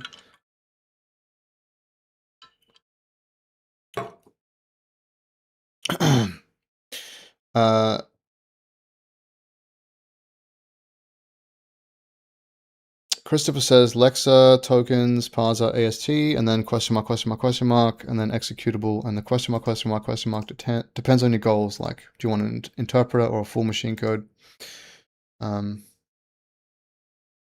Yeah, etc. Krishi says, oh wow, why are you building a language? Building a language because I have some hypotheses I want to test about how we think about programming, and I probably don't need a new language. I could probably test them by like cobbling together some stuff in another language that has decent meta programming like Jai or something. You might be able to test this, but I would rather just have the clean slate, I think. So some hypotheses I want to test are related to bringing hardware concepts into first-class primitives, basically, in the language. So I've covered that a little bit, but, I'll be covering it more as we go. What is this? Mohammed says, are you good in Python? If so, how do I learn it? No, I'm not good in Python. I basically have never used Python except to write really basic scripts for like, I don't know, messing around with some neural network package or something like that. Neox says, do you need a programming language to build a programming language? If you do, then how is the first programming language built? That's a good question. Technically, a programming language that we have now, these are called high-level languages. These actually compile to assembly, which are then assembled into a machine code. So originally you would have had assembly, and then to build the first compiler, like for a high-level language, like something like Odin here, you would have to write the compiler in assembly first, and then after that point, you could then write other compilers in the high-level language.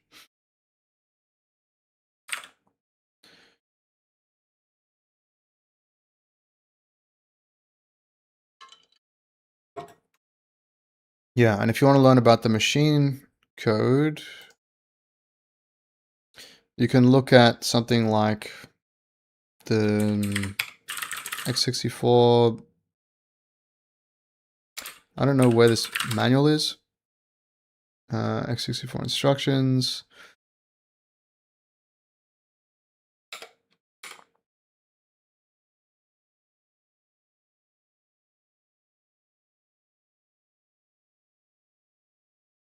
Well, there's these really big PDFs. They're like hundreds or thousands of pages, and they will explain how the computer works and basically how it takes in a series of bytes.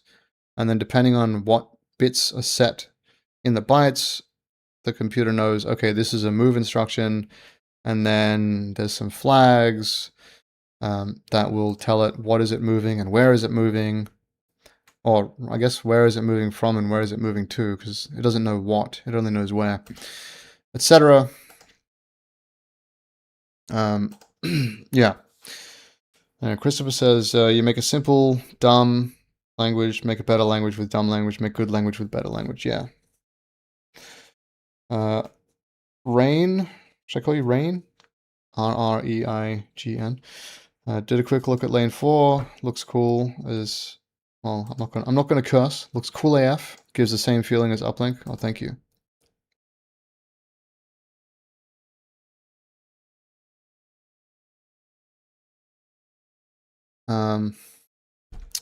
Dita Gaming says, I'm sure some languages are better for other projects or situations, but what's your top 3 languages for universal use?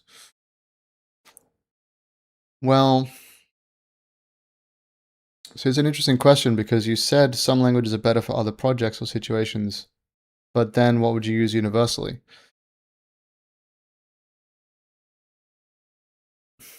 It's kind of like, I don't know the term for this, but you've answered the question within the question. You would use the language that's better for the situation. But if you really want me to answer, I would say Odin is good for almost anything that I want to do. And on the web, I would probably just use JavaScript, to be honest. Or maybe TypeScript. And then I think that's really it. So yeah, I guess I'm a JavaScript shill now. Yeah, I don't really program for the web though. But when I do, I usually just write JavaScript. But yeah, as you already mentioned in your question, it depends on the situation. So I don't really care that much about the language, you know. So if I'm going to use a system language, I don't really care if I'm using Odin or if I'm using Zig or if I'm using, well, if I'm using Rust, it's kind of annoying and slow to compile most of the time. Yeah. Although I heard the incremental compilation is getting better. So yeah, I don't really mind. I just like Odin because it's batteries included, so it's just got a lot of stuff built in that I like, and it's fast, and it compiles fast, and it runs fast. So actually, I was using Go for web services, Golang, And I found that to be pretty fine. It is a managed language, so you don't actually have memory access. So you gotta, so you, so you gotta use a garbage collector, which sounds kind of weird saying it that way, because people usually don't think of it like a bad thing. But yeah.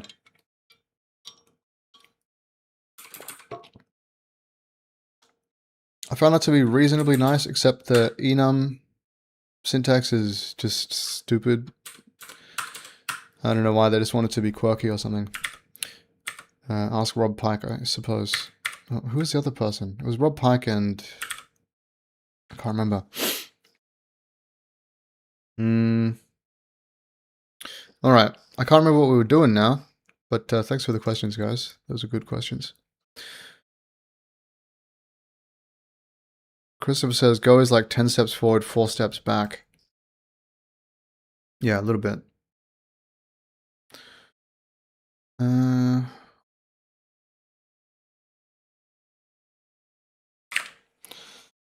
Salmon says, what do you need to know to create a new language? I apologize, but I did just answer this a few minutes ago. If you want to just rewind a little bit. I would answer it again, but it's also answered in the chat by Christopher. If you just scroll up a little bit, he says Lexa, tokens, parser, AST, etc.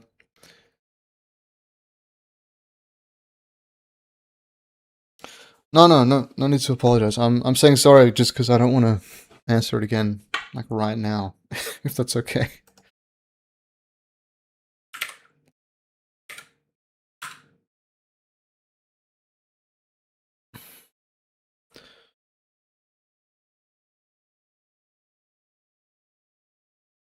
Right. I remember what we're doing now. Okay. Sorry, that was a bit of a tangent. There was a lot of questions there.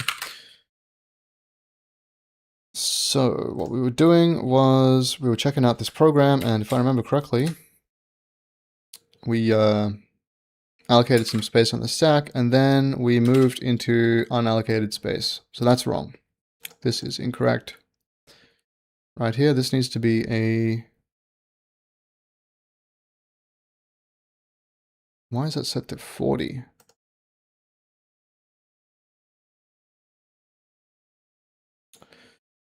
All right. Abel says, dude, Casey is streaming on YouTube. Oh, really? That's good. What is he doing?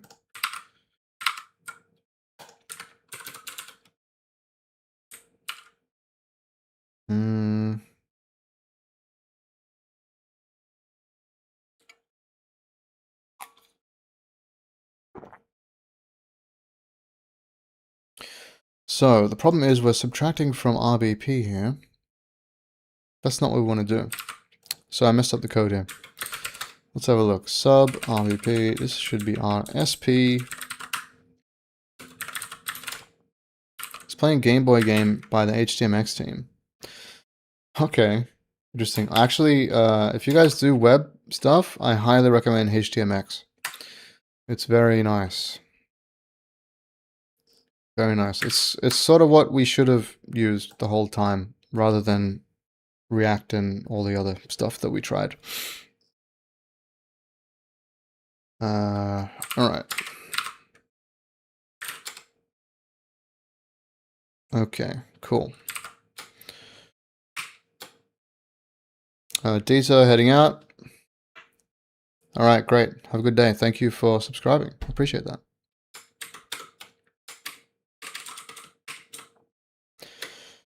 Okay. Oh man, I'm hungry. But we should have correctly allocated to the stack now, and then still moving into the wrong position. Where is RBP right now? E8.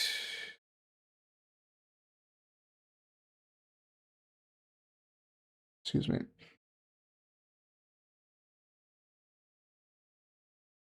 Right, so RBP is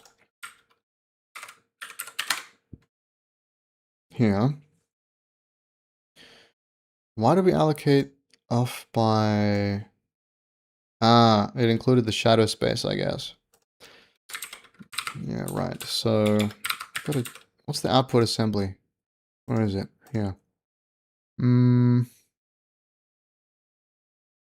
All right, this is not a leaf. I mean, this is a leaf procedure, so there's no shadow space, which means, remember where I made that comment where it says potentially error prone due to hard-coded value? Yeah, this stack offset needs to be reset when we do a call. Yeah, all right, that's probably what we need to do. So, let's see, procedure declaration. Is it when we do a call or when we do a procedure declaration? Yeah, I guess it's here. I'm probably gonna have to change this again.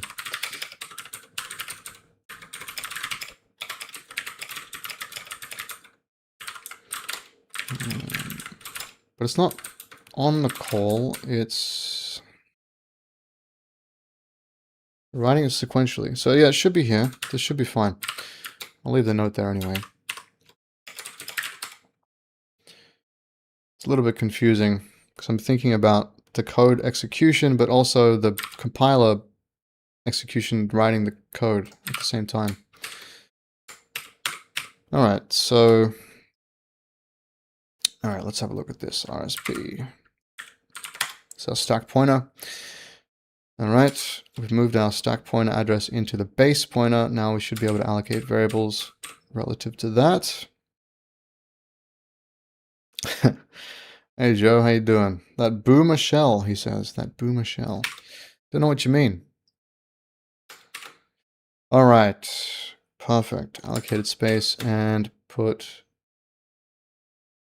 the value in there. Very nice. And a third one. Very good. Okay. Finally, we're correctly allocating space on the stack, etc. Joseph says, get some syntax highlighting, you old codger. What do you mean? This syntax highlighting is green and there's white. What are you talking about?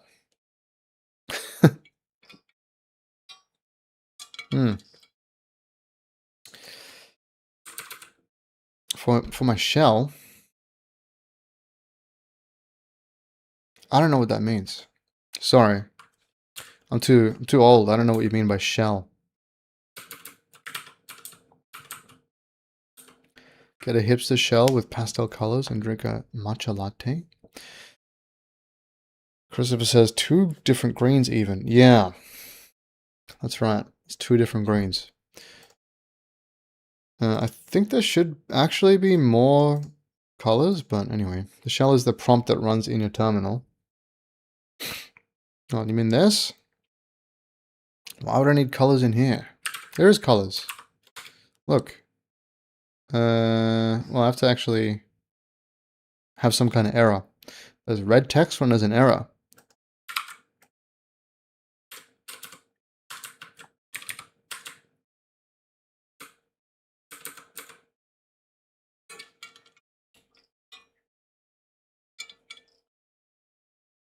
Okay.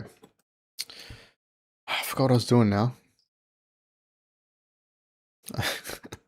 You stand corrected. Okay. Let me show you. If I scroll up. Oh, look at that. Look. There's colors.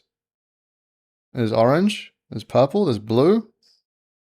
And red. Look. Error. Red error. See? It's all fine. All right. So when we get to the end of a procedure, we've got to reset the stack pointer to, well, the amount of space that we used, or minus the amount of space. So that should be pretty simple. I think we should just be able to do it right here. Well, we don't do it that way. We say make binary add. We're going to add to this pointer kind equals memory register equals RSP. Oh, or do we just want to use stack deallocate? probably makes more sense, right? Stack deallocate. And then the size is stack offset, I think. That might be the wrong size, but let's just see. What do we get? 24, 24. Whoa, whoa, whoa, whoa. Why did it do that twice? That's not right. Ah, because I've got the code right here. Whoops.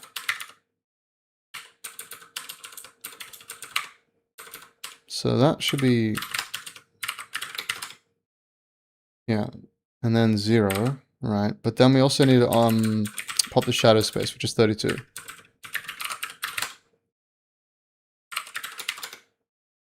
Of course, we could just add these numbers together.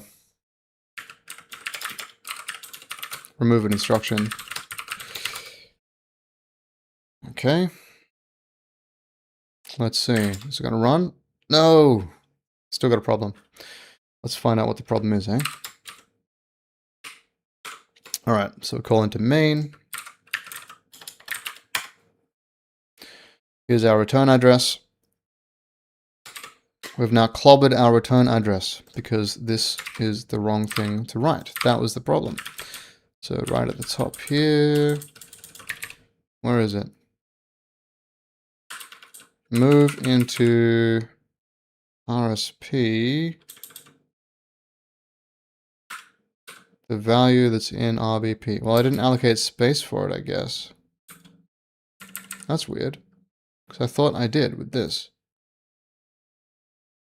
Ah, yes. I did not. Also, I need to stop using this make binary for stack allocation.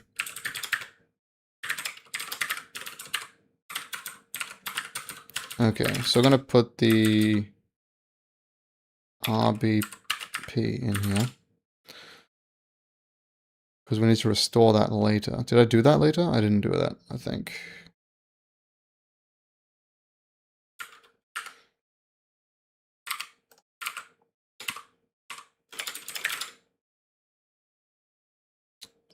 What have we got? Okay.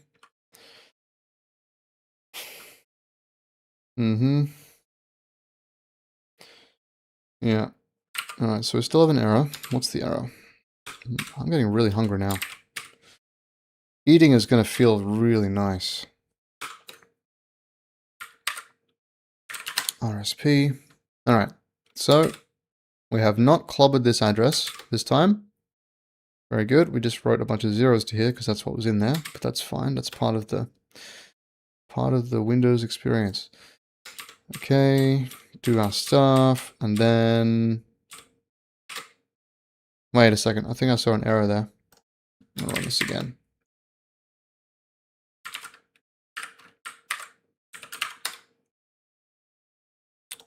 Yeah.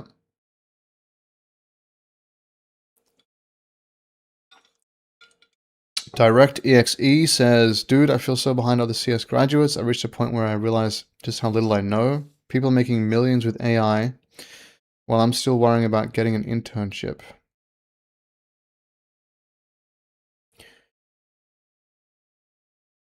Yeah. People are making millions with AI, but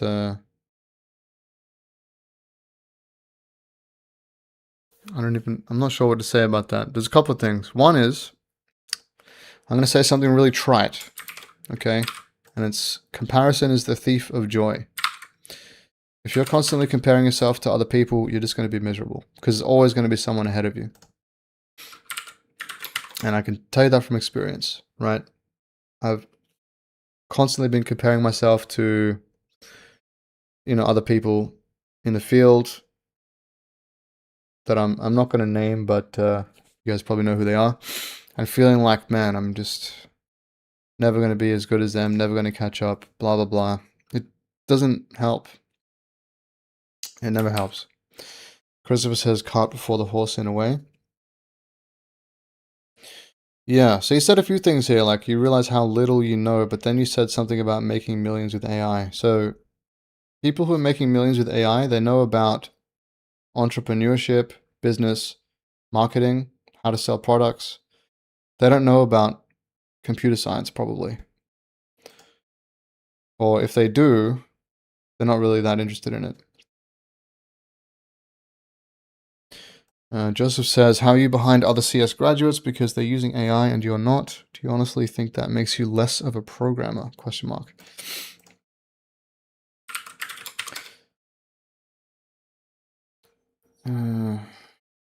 What is the error that I have here? There is a problem. All right, let's run it through here again.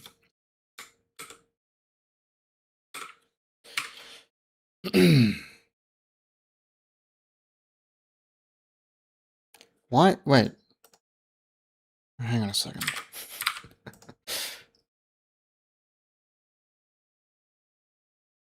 Yeah, no, that's fine. That's fine. There we go. It's all good.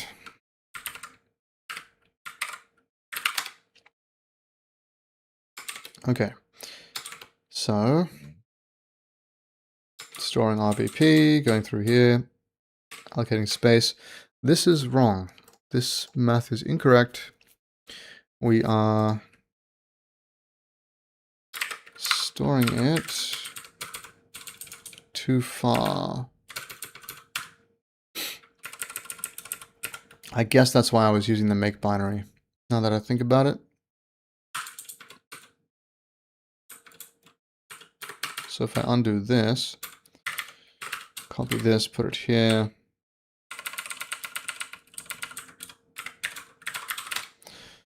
Joe says, that's like a guitar player bemoaning being behind the DJs making millions of dollars using DAWs.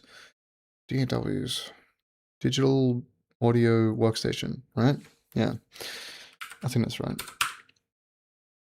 DirectExe says, I still want to be a game dev, but now I'm realizing it comes at the price of renting your time for a check. I want to be more than just a game dev now. Oh, I see. Right. You're seeing that the thing you've been told about how life works, where you go to school and then you get good grades and then you go to university and then you get a job and then you work for 25 years and then you get a, retirement or whatever. You're realizing that that's not for you, right? So then you've got to figure out how to make money on your own. Like, the internet is a really good vector for that. Or a vehicle. Alright, so what do we get here?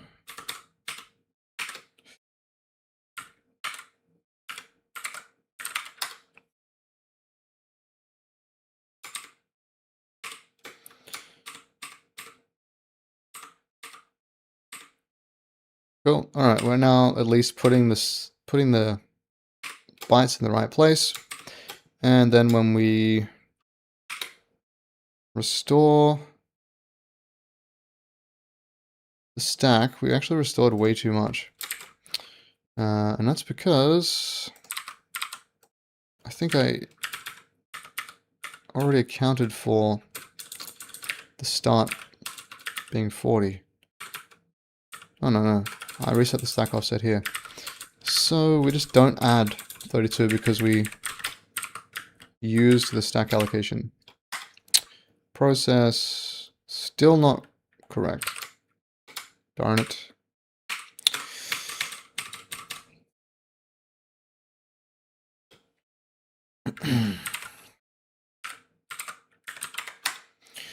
Derek says he wants to be able to build what he wants without money being an issue.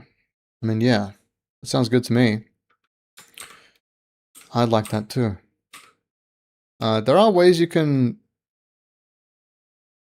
get funding. I don't want my kids to be put in the crappy American public education system. I have a similar sentiment about the schools here. I'm not sure if I'm going to be rich enough by the time my daughter's old enough to go to school to homeschool her. We'll see. All right. So that was not quite correct because we're 8 off. Why are we 8 off?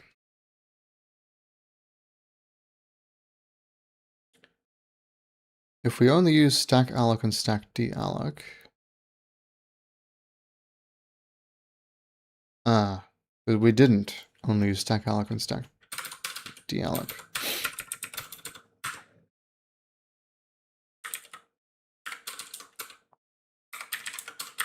I feel like I'm going around in circles, yeah.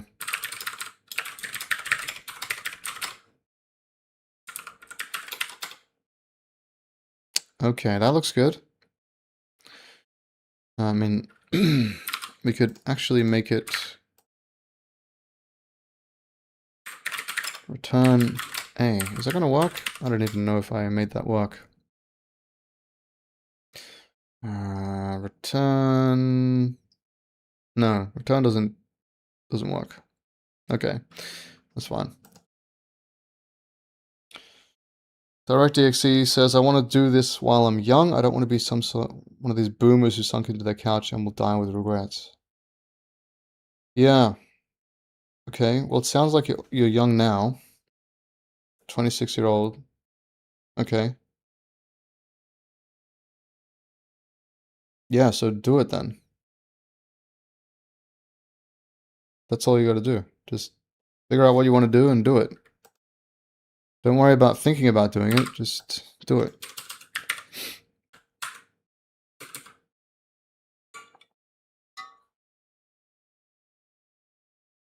I know that's kind of simplistic. It's not that easy. It's not that easy, but it is that simple. Do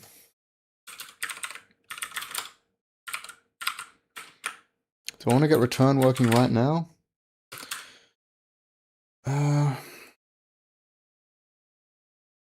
Maybe. Let's just run through this in the debugger. Make sure it's all looking good. I think it is.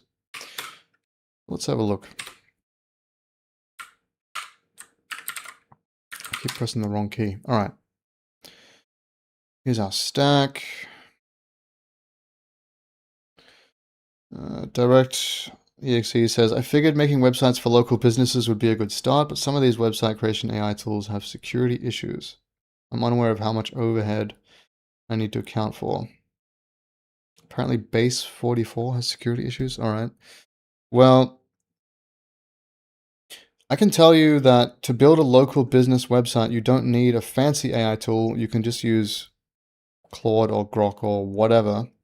Use a basic stack. You're a computer science graduate, right? So just use like HTML, CSS, HTMX, like I was saying before.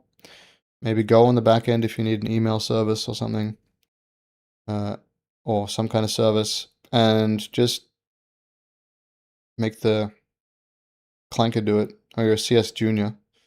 Well, still, I mean, I started with websites. You should be able to do this, I think. I mean, I don't know you, but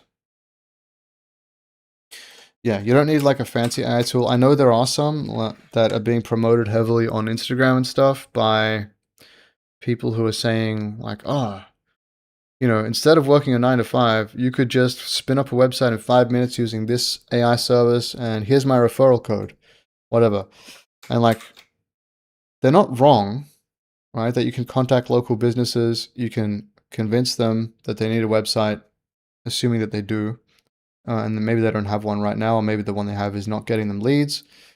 Oh, by the way, I don't know if you know this or if you've looked into this, but if you want to sell something to a business owner, don't talk about the features that you're selling them. They don't care about that. Tell them how you're going to save them time, how you're going to save them money, and how you're going to reduce their stress. That's all they care about. They don't care about anything else.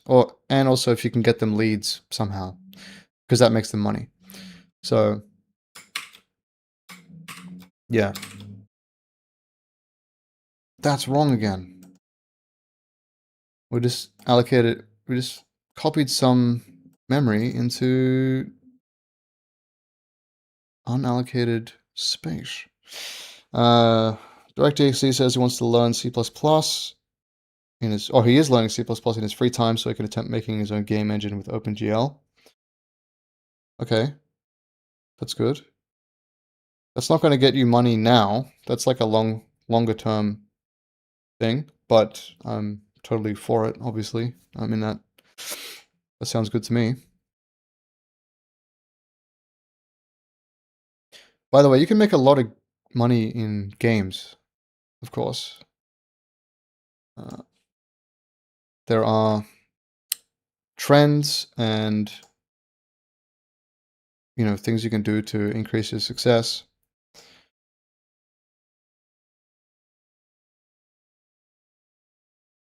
And of course, games have a really, really high, or what's the word? Like there's zero cost to distribution except for the 30% that you pay Steam. Right, so once you make the game, you can just infinitely sell it. But of course, you got to make the game good, and that's why people keep messing up. This whole thing about marketing, like hidden gems, I don't think it's real, honestly.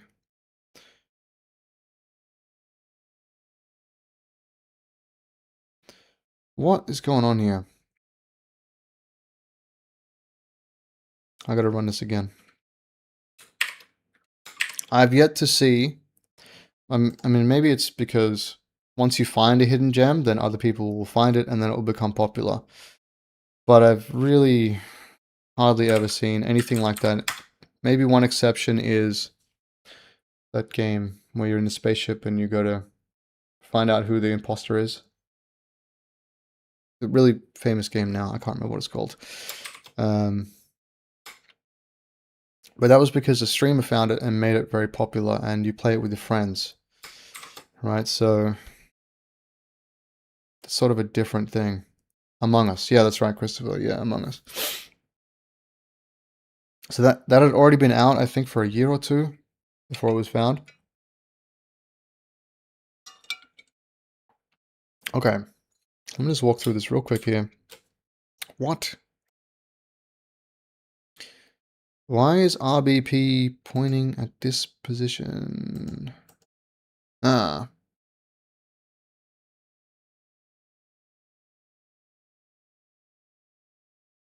Oh, I see. I'm going to keep going around in circles, it seems, today. I'm just going to go in circles forever. Is this again?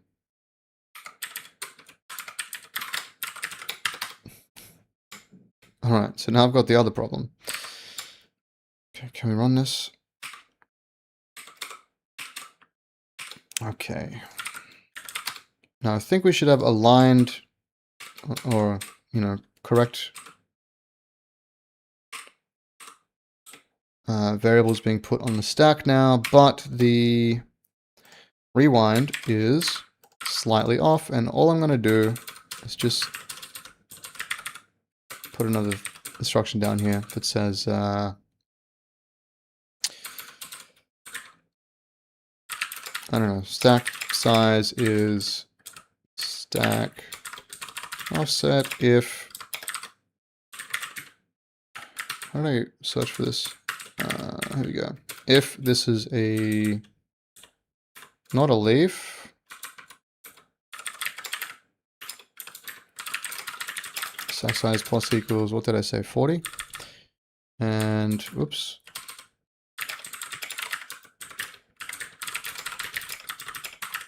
Eight. Alright, that should hopefully solve this problem. And it didn't. What did I do wrong this time?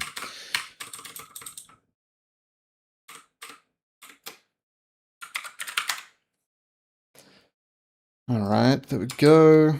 0, 6, etc. Move the value in there. That's fine. Then we, okay, that's not right.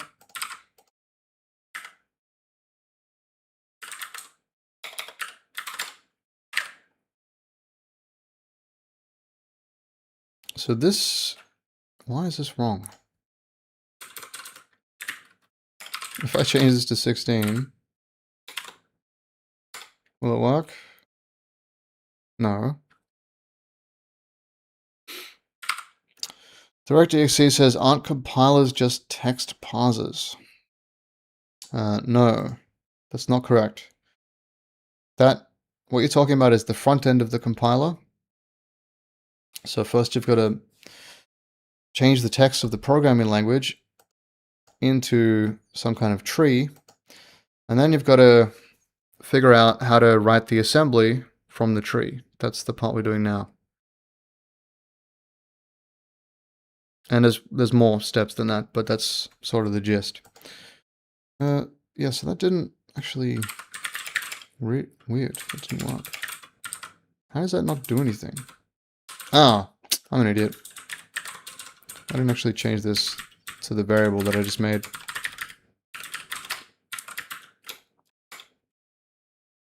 Okay, good.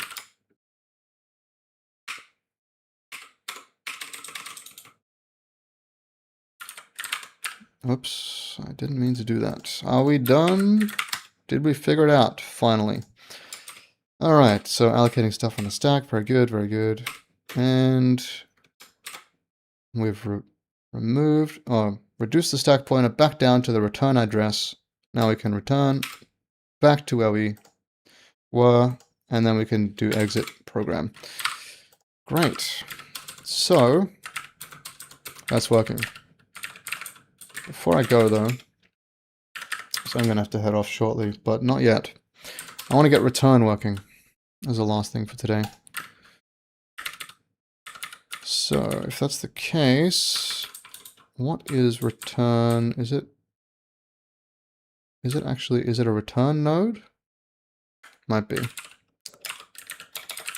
So here's the parser. Do I have a return? It's probably a leaf, isn't it? Yeah, it's a leaf. No, it's a return. Return. Oh, but the data is in leaf. See, I shouldn't have done that. It's going to confuse me forever. But down here we can just say return. So the node is node.data.leaf. That's the expression. And I think all we need to do is lower this. And then return it. Is that right? Well, we probably need to actually write return somewhere.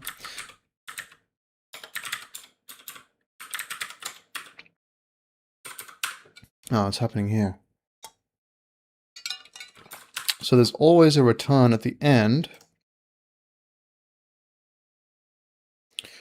I didn't really think about that, but that's going to be a problem. Because this return is going to be in the procedure statements. Okay. Right, so this is going to be a statement in this block. But I need that to not be the case. I need this to be stored, I think, in the block, on the block, rather than as a statement inside the block. So what I want to do here is instead say root.data.block.ret equals n. Get rid of this.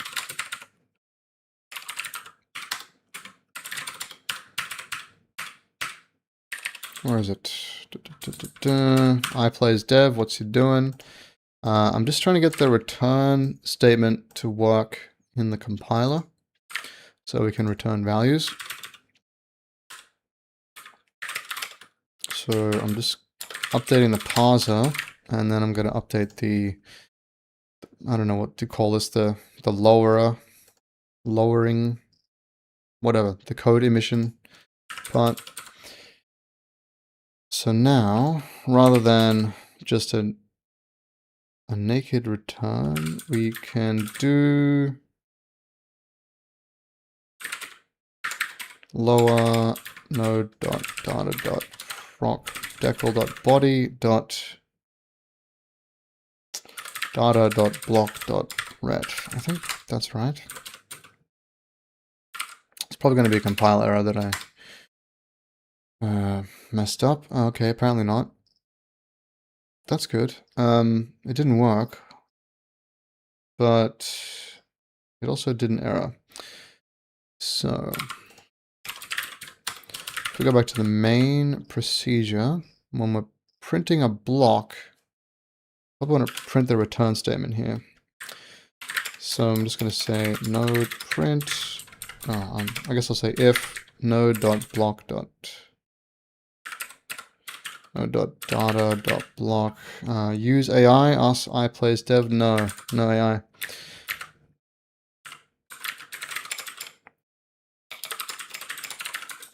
If it's not nil, then we'll print this.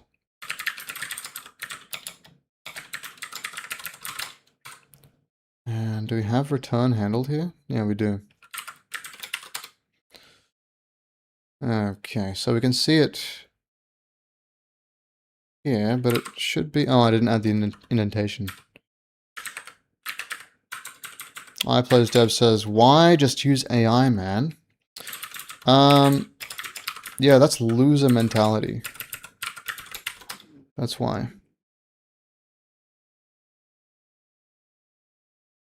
Okay, cool. That's working.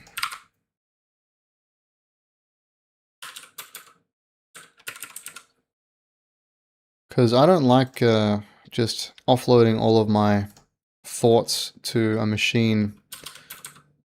I don't think that's a good use of my one and only life. I'd rather learn things, do things that are interesting, and have fun. Username says this is Berry Motivation. Oh, I'm glad to hear that. And Chief Sosa says just let Anthropic and other companies keep you on a leash. Yeah, totally. I'm not anti-AI. I find it very useful for things like I just used it to search for some flights earlier. Got to go to a wedding later this year. And, you know, I use it for a bunch of stuff, brainstorming. But I kind of use it like a mirror, if that makes sense.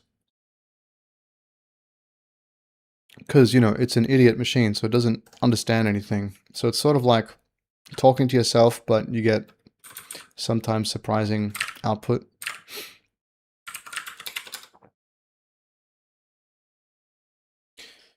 But yeah. Chief Sosa says, I agree, AI is very useful for generating shitty Python scripts that I don't care about. Whoops, I'm not supposed to swear. That's all right. Or fighting with CMake for me. iPlaysDev says, y'all are delusional for real. Yeah, I don't think so. I don't think so. I mean, you live how you want. That's fine. All right, so we got the correct structure in the tree. Now what we need to do is figure it out here. Yeah, I use AI for, I use it to generate like configuration files for NeoVim actually just earlier, or not earlier, like last week. Because I didn't want to do that this time. Use it for stuff like that, that's fine. But yeah. So iPlaysDev, you might play things, right? You might play games. Why do you play games? Why don't you just let the AI play the game for you? Right? That's kind of what you're saying to me right now. Like, oh, you think this thing is fun? Well, why don't you just make the robot do it? Beg Barros, welcome in, says, have you used Zellige for terminal multiplexing? I have used it.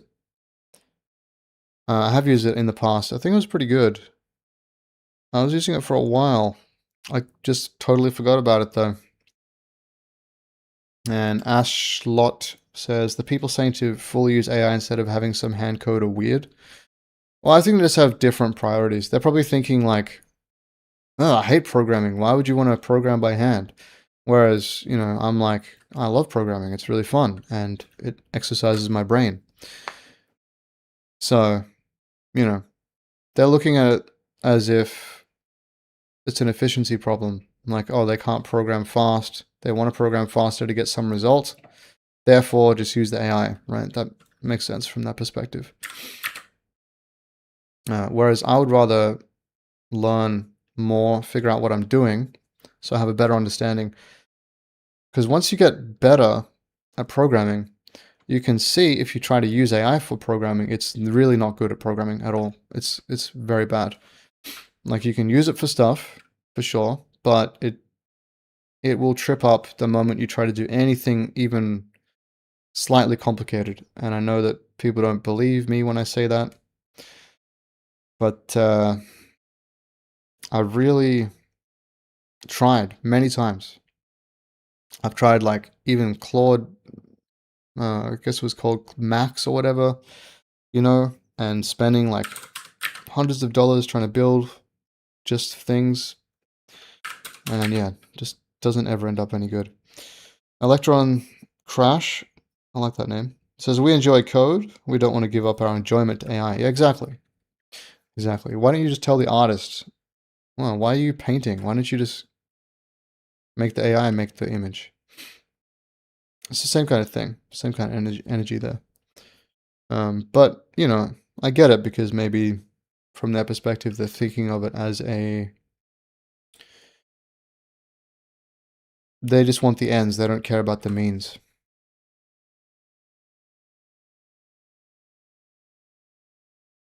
iPlaysDev says, yo, Dylan, cybersecurity or AI machine learning, question mark.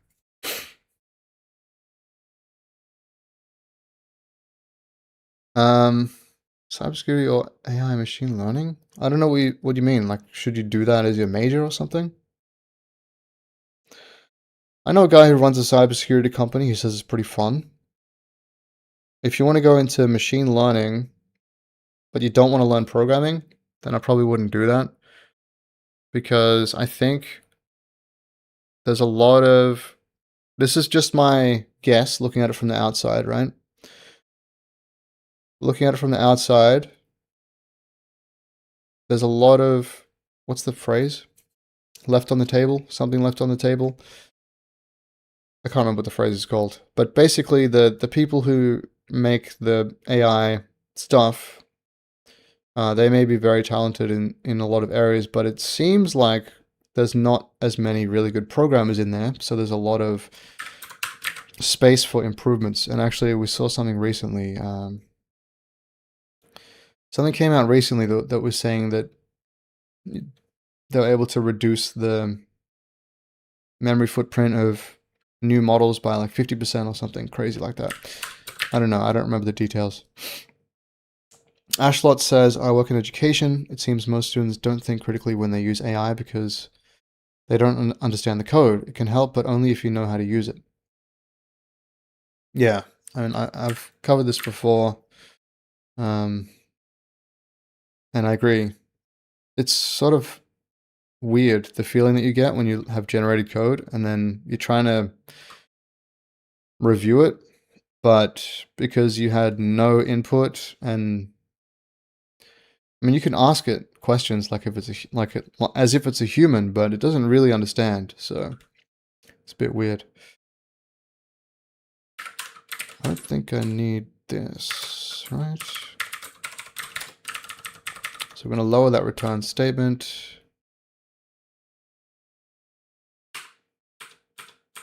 Oh no, I guess we do need that. But I'll put it down here.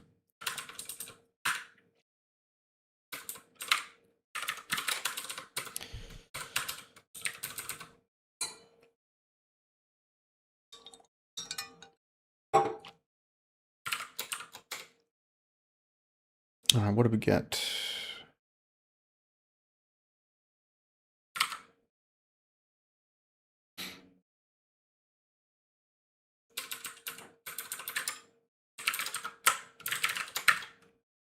So we want to move into the register RAX.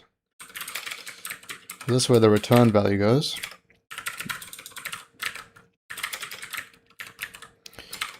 The value that we got here, that should be fine, I think.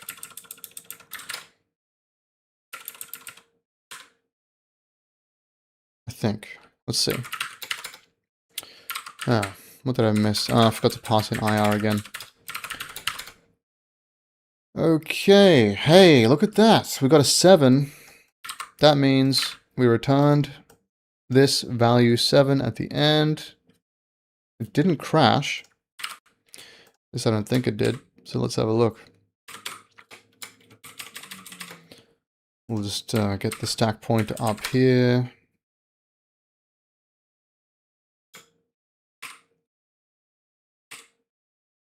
All right, here we go. Looking good. Now we're going to move into RAX. Our return value. What's in there now? That pointer. Now I've got 7. Return.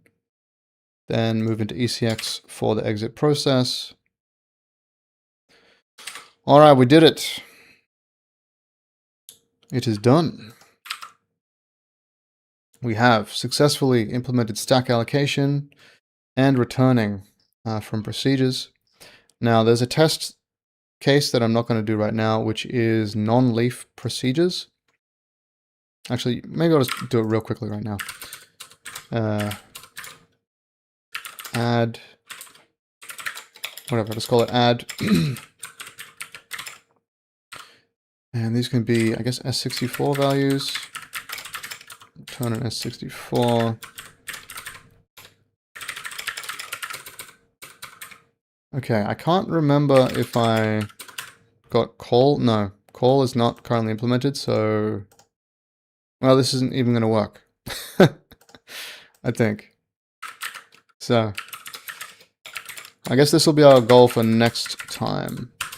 It can't be Z. It's got to be... I don't know. F.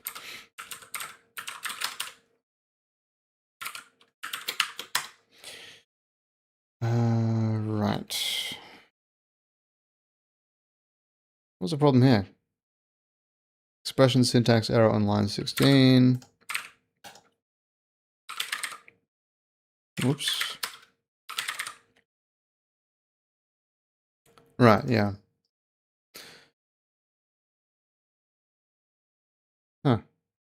That's interesting. So it did pick up the add procedure, but didn't know how to add. Oh, right. I see. We haven't got identifiers working yet.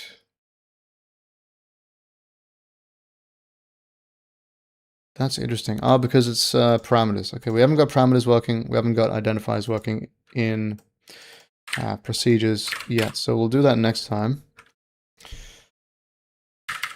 Yeah, sorry guys, I'm not going to read all of what you guys are saying because you're talking to each other a lot, but basically people talking about using AI in learning can be useful, but also I think it's more useful the more of an expert you are, which is kind of, and that kind of sucks because you want it to be useful for beginners, right? Yar says, out of curiosity, what's the name of the language? I don't have a name yet. Just decided not to give it a name yet. I'm not sure.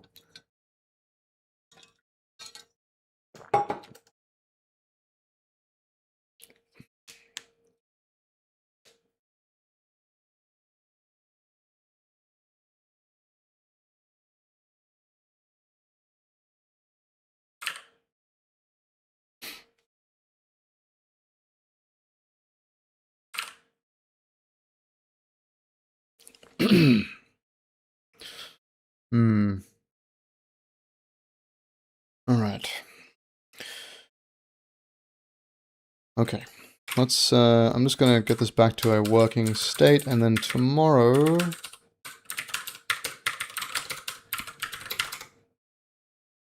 Oh, it's no longer working. What did I do?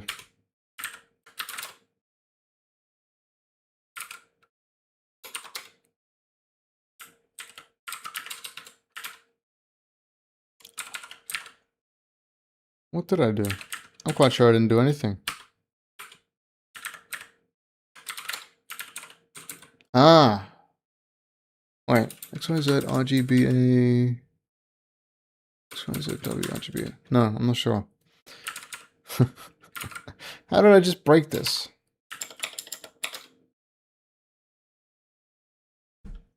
It's getting stuck. I'll run it in the debugger again.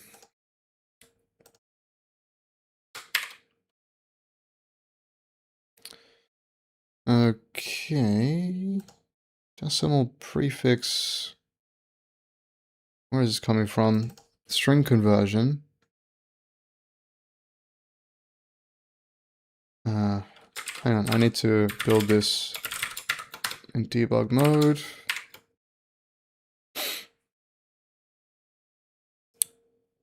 All right. Okay, somehow we're lowering. Oh, right, I see the problem. There's no return here. And then I think I put in here to lower a return. Okay, so this needs to be if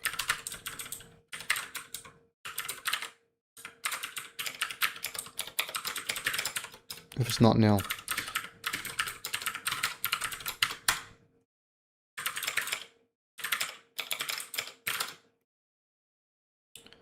Ah, and now it's broken again. Interesting.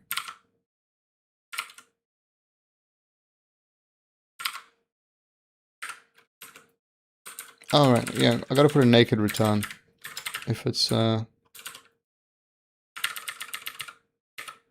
broken there.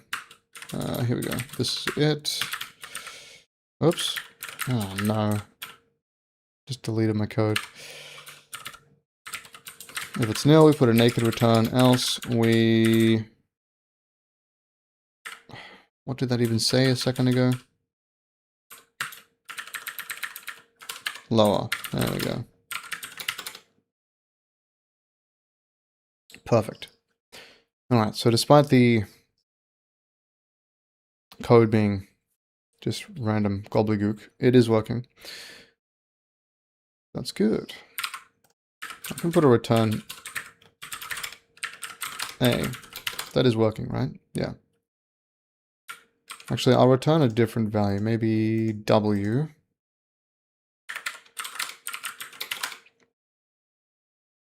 There we go. All looking good. Sorry, let me just check the chat. There's a lot of stuff going on here. Begbarra says, how deep do you intend to go with this project? What's the planned scope? Well, the planned scope is to have a working systems language that could be used in place of Odin, Zig, C, etc.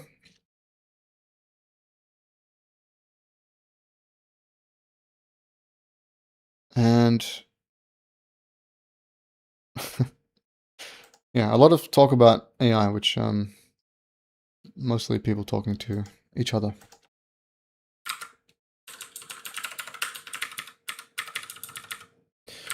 Alright guys, we're about to wrap up here. We got the objective done. We've got stack allocation. We've got return statements working, which is great. And in the next one, we're gonna do calls. So we're gonna make function calls work.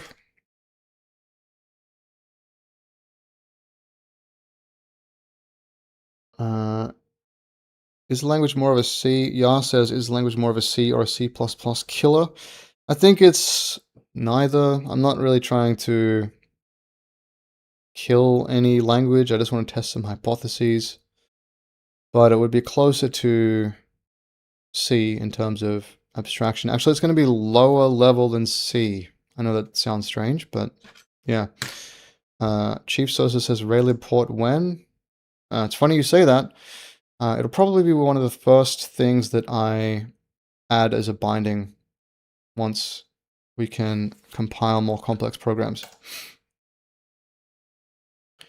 Adam Rushford says, what's the hypothesis? The hypothesis is that I think if we target a narrow range of platforms, that being x64 and ARM64 in the future, then we can make certain assumptions about the hardware, because the hardware is standardized these days, and we can bring some of that up into being first-class primitives in the language.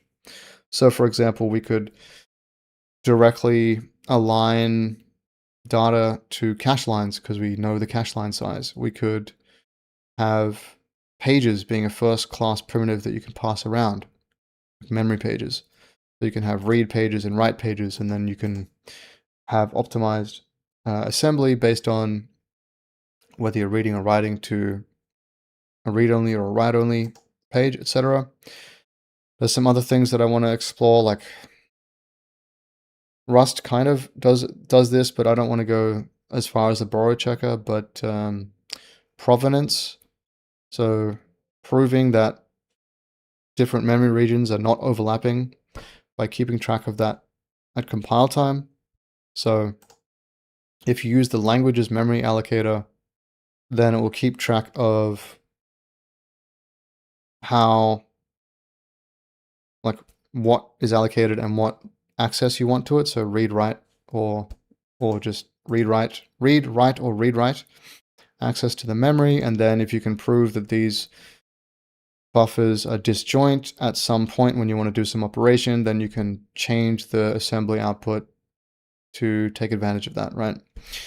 So Adam asks, so the hypothesis is design concept and an access assumption. Yeah, I guess so. Yep, it's mostly about memory access. Yeah. But there might be more. So I'm not an expert on like computer architecture. So there might be other things that we can bring up to the language level, like, you know, a ring buffer, which is a circular allocator. I believe you can allocate one of those. You can ask the operating system to do that for you now. So that could be a first class feature. Joseph says, or asks, you said at compile time, but is it more like baking ASAN for runtime? Like the address sanitizer.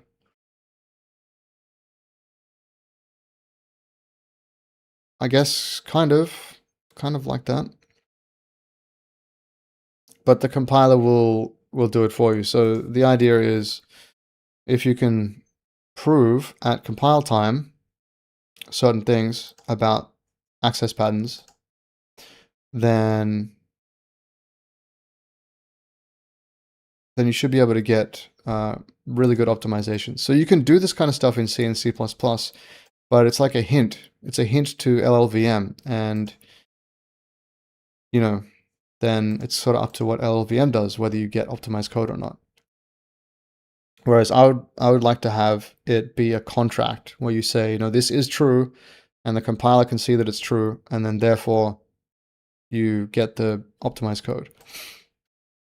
Chief Sosa says skill-oriented programming language. Well, yeah, I don't know if it's skill-oriented. It's more like trying to bring up what the computer is actually doing into the language so you can think about it, instead of it being abstract. Like C, when C came out, I've said this before, but it was made for, like, I don't know, hundreds or dozens or hundreds of different types of computers and, you know, other PCBs and whatever. So, like, the size of bytes isn't even standard in C. So many things are not known. Adam Rushford says, okay, because the people who designed it barely were either. I think there's a lot of hope for you to make fast improvements with clever and modern design concepts. Worth the adventure for sure. Well, thanks. I hope so. I mean, if nothing else, I'm going to learn a lot doing this, so that'll be useful. And then we can see if this stuff is even useful. And Ashlot? Sorry, I'm not sure how to say that. It says, oh, Ashlot. Anyway, when did you start this project? I started this project, what day is it? 25th? On the 14th of August. Yeah, so a week and a half ago. Sasha MTB says, holy, I'm just learning Python right now for physics. This is insane. Congrats, bro. Oh, thank you, and good luck with your physics and Python. All right, guys. I'm going to head off, but I will be here every weekday and sometimes on Sundays. I haven't got a set time yet. I'll try to get a set time, but I just want to make sure I can do this consistently. Uh, ah, Shilotti says, name is Americanized German. Gotcha. Ashilotti. Okay. Thanks for showing your code. All right. Yeah, thanks for coming, everyone. It's been really, really fun. I hope to see you guys in the future streams. They'll be around the same kind of time, like maybe, subtract 2.5 hours from now. Yeah. Yar says, it took until C23 for 2's complement to be standard. Yeah. I know, and there's a lot of people who are still using C99, myself included, so there's a lot of undefined behavior, and it makes sense because of the landscape back then. But now, basically everything is x64 or it is ARM64. So if we can just make that assumption, then we can probably do some cool stuff. Adam Rushford says, bro's name is from Narnia. Is it? Okay. Alright guys, I'm gonna head off now. I'm really hungry and I've got to do work. I mean, this is kind of work, but I've got to do other work that I'm not going to stream. So, thank you very much for tuning in. If you're around in the future, I'll see you then. Otherwise, have a great day. And if I never see you again, have a great life. All right. Catch you later.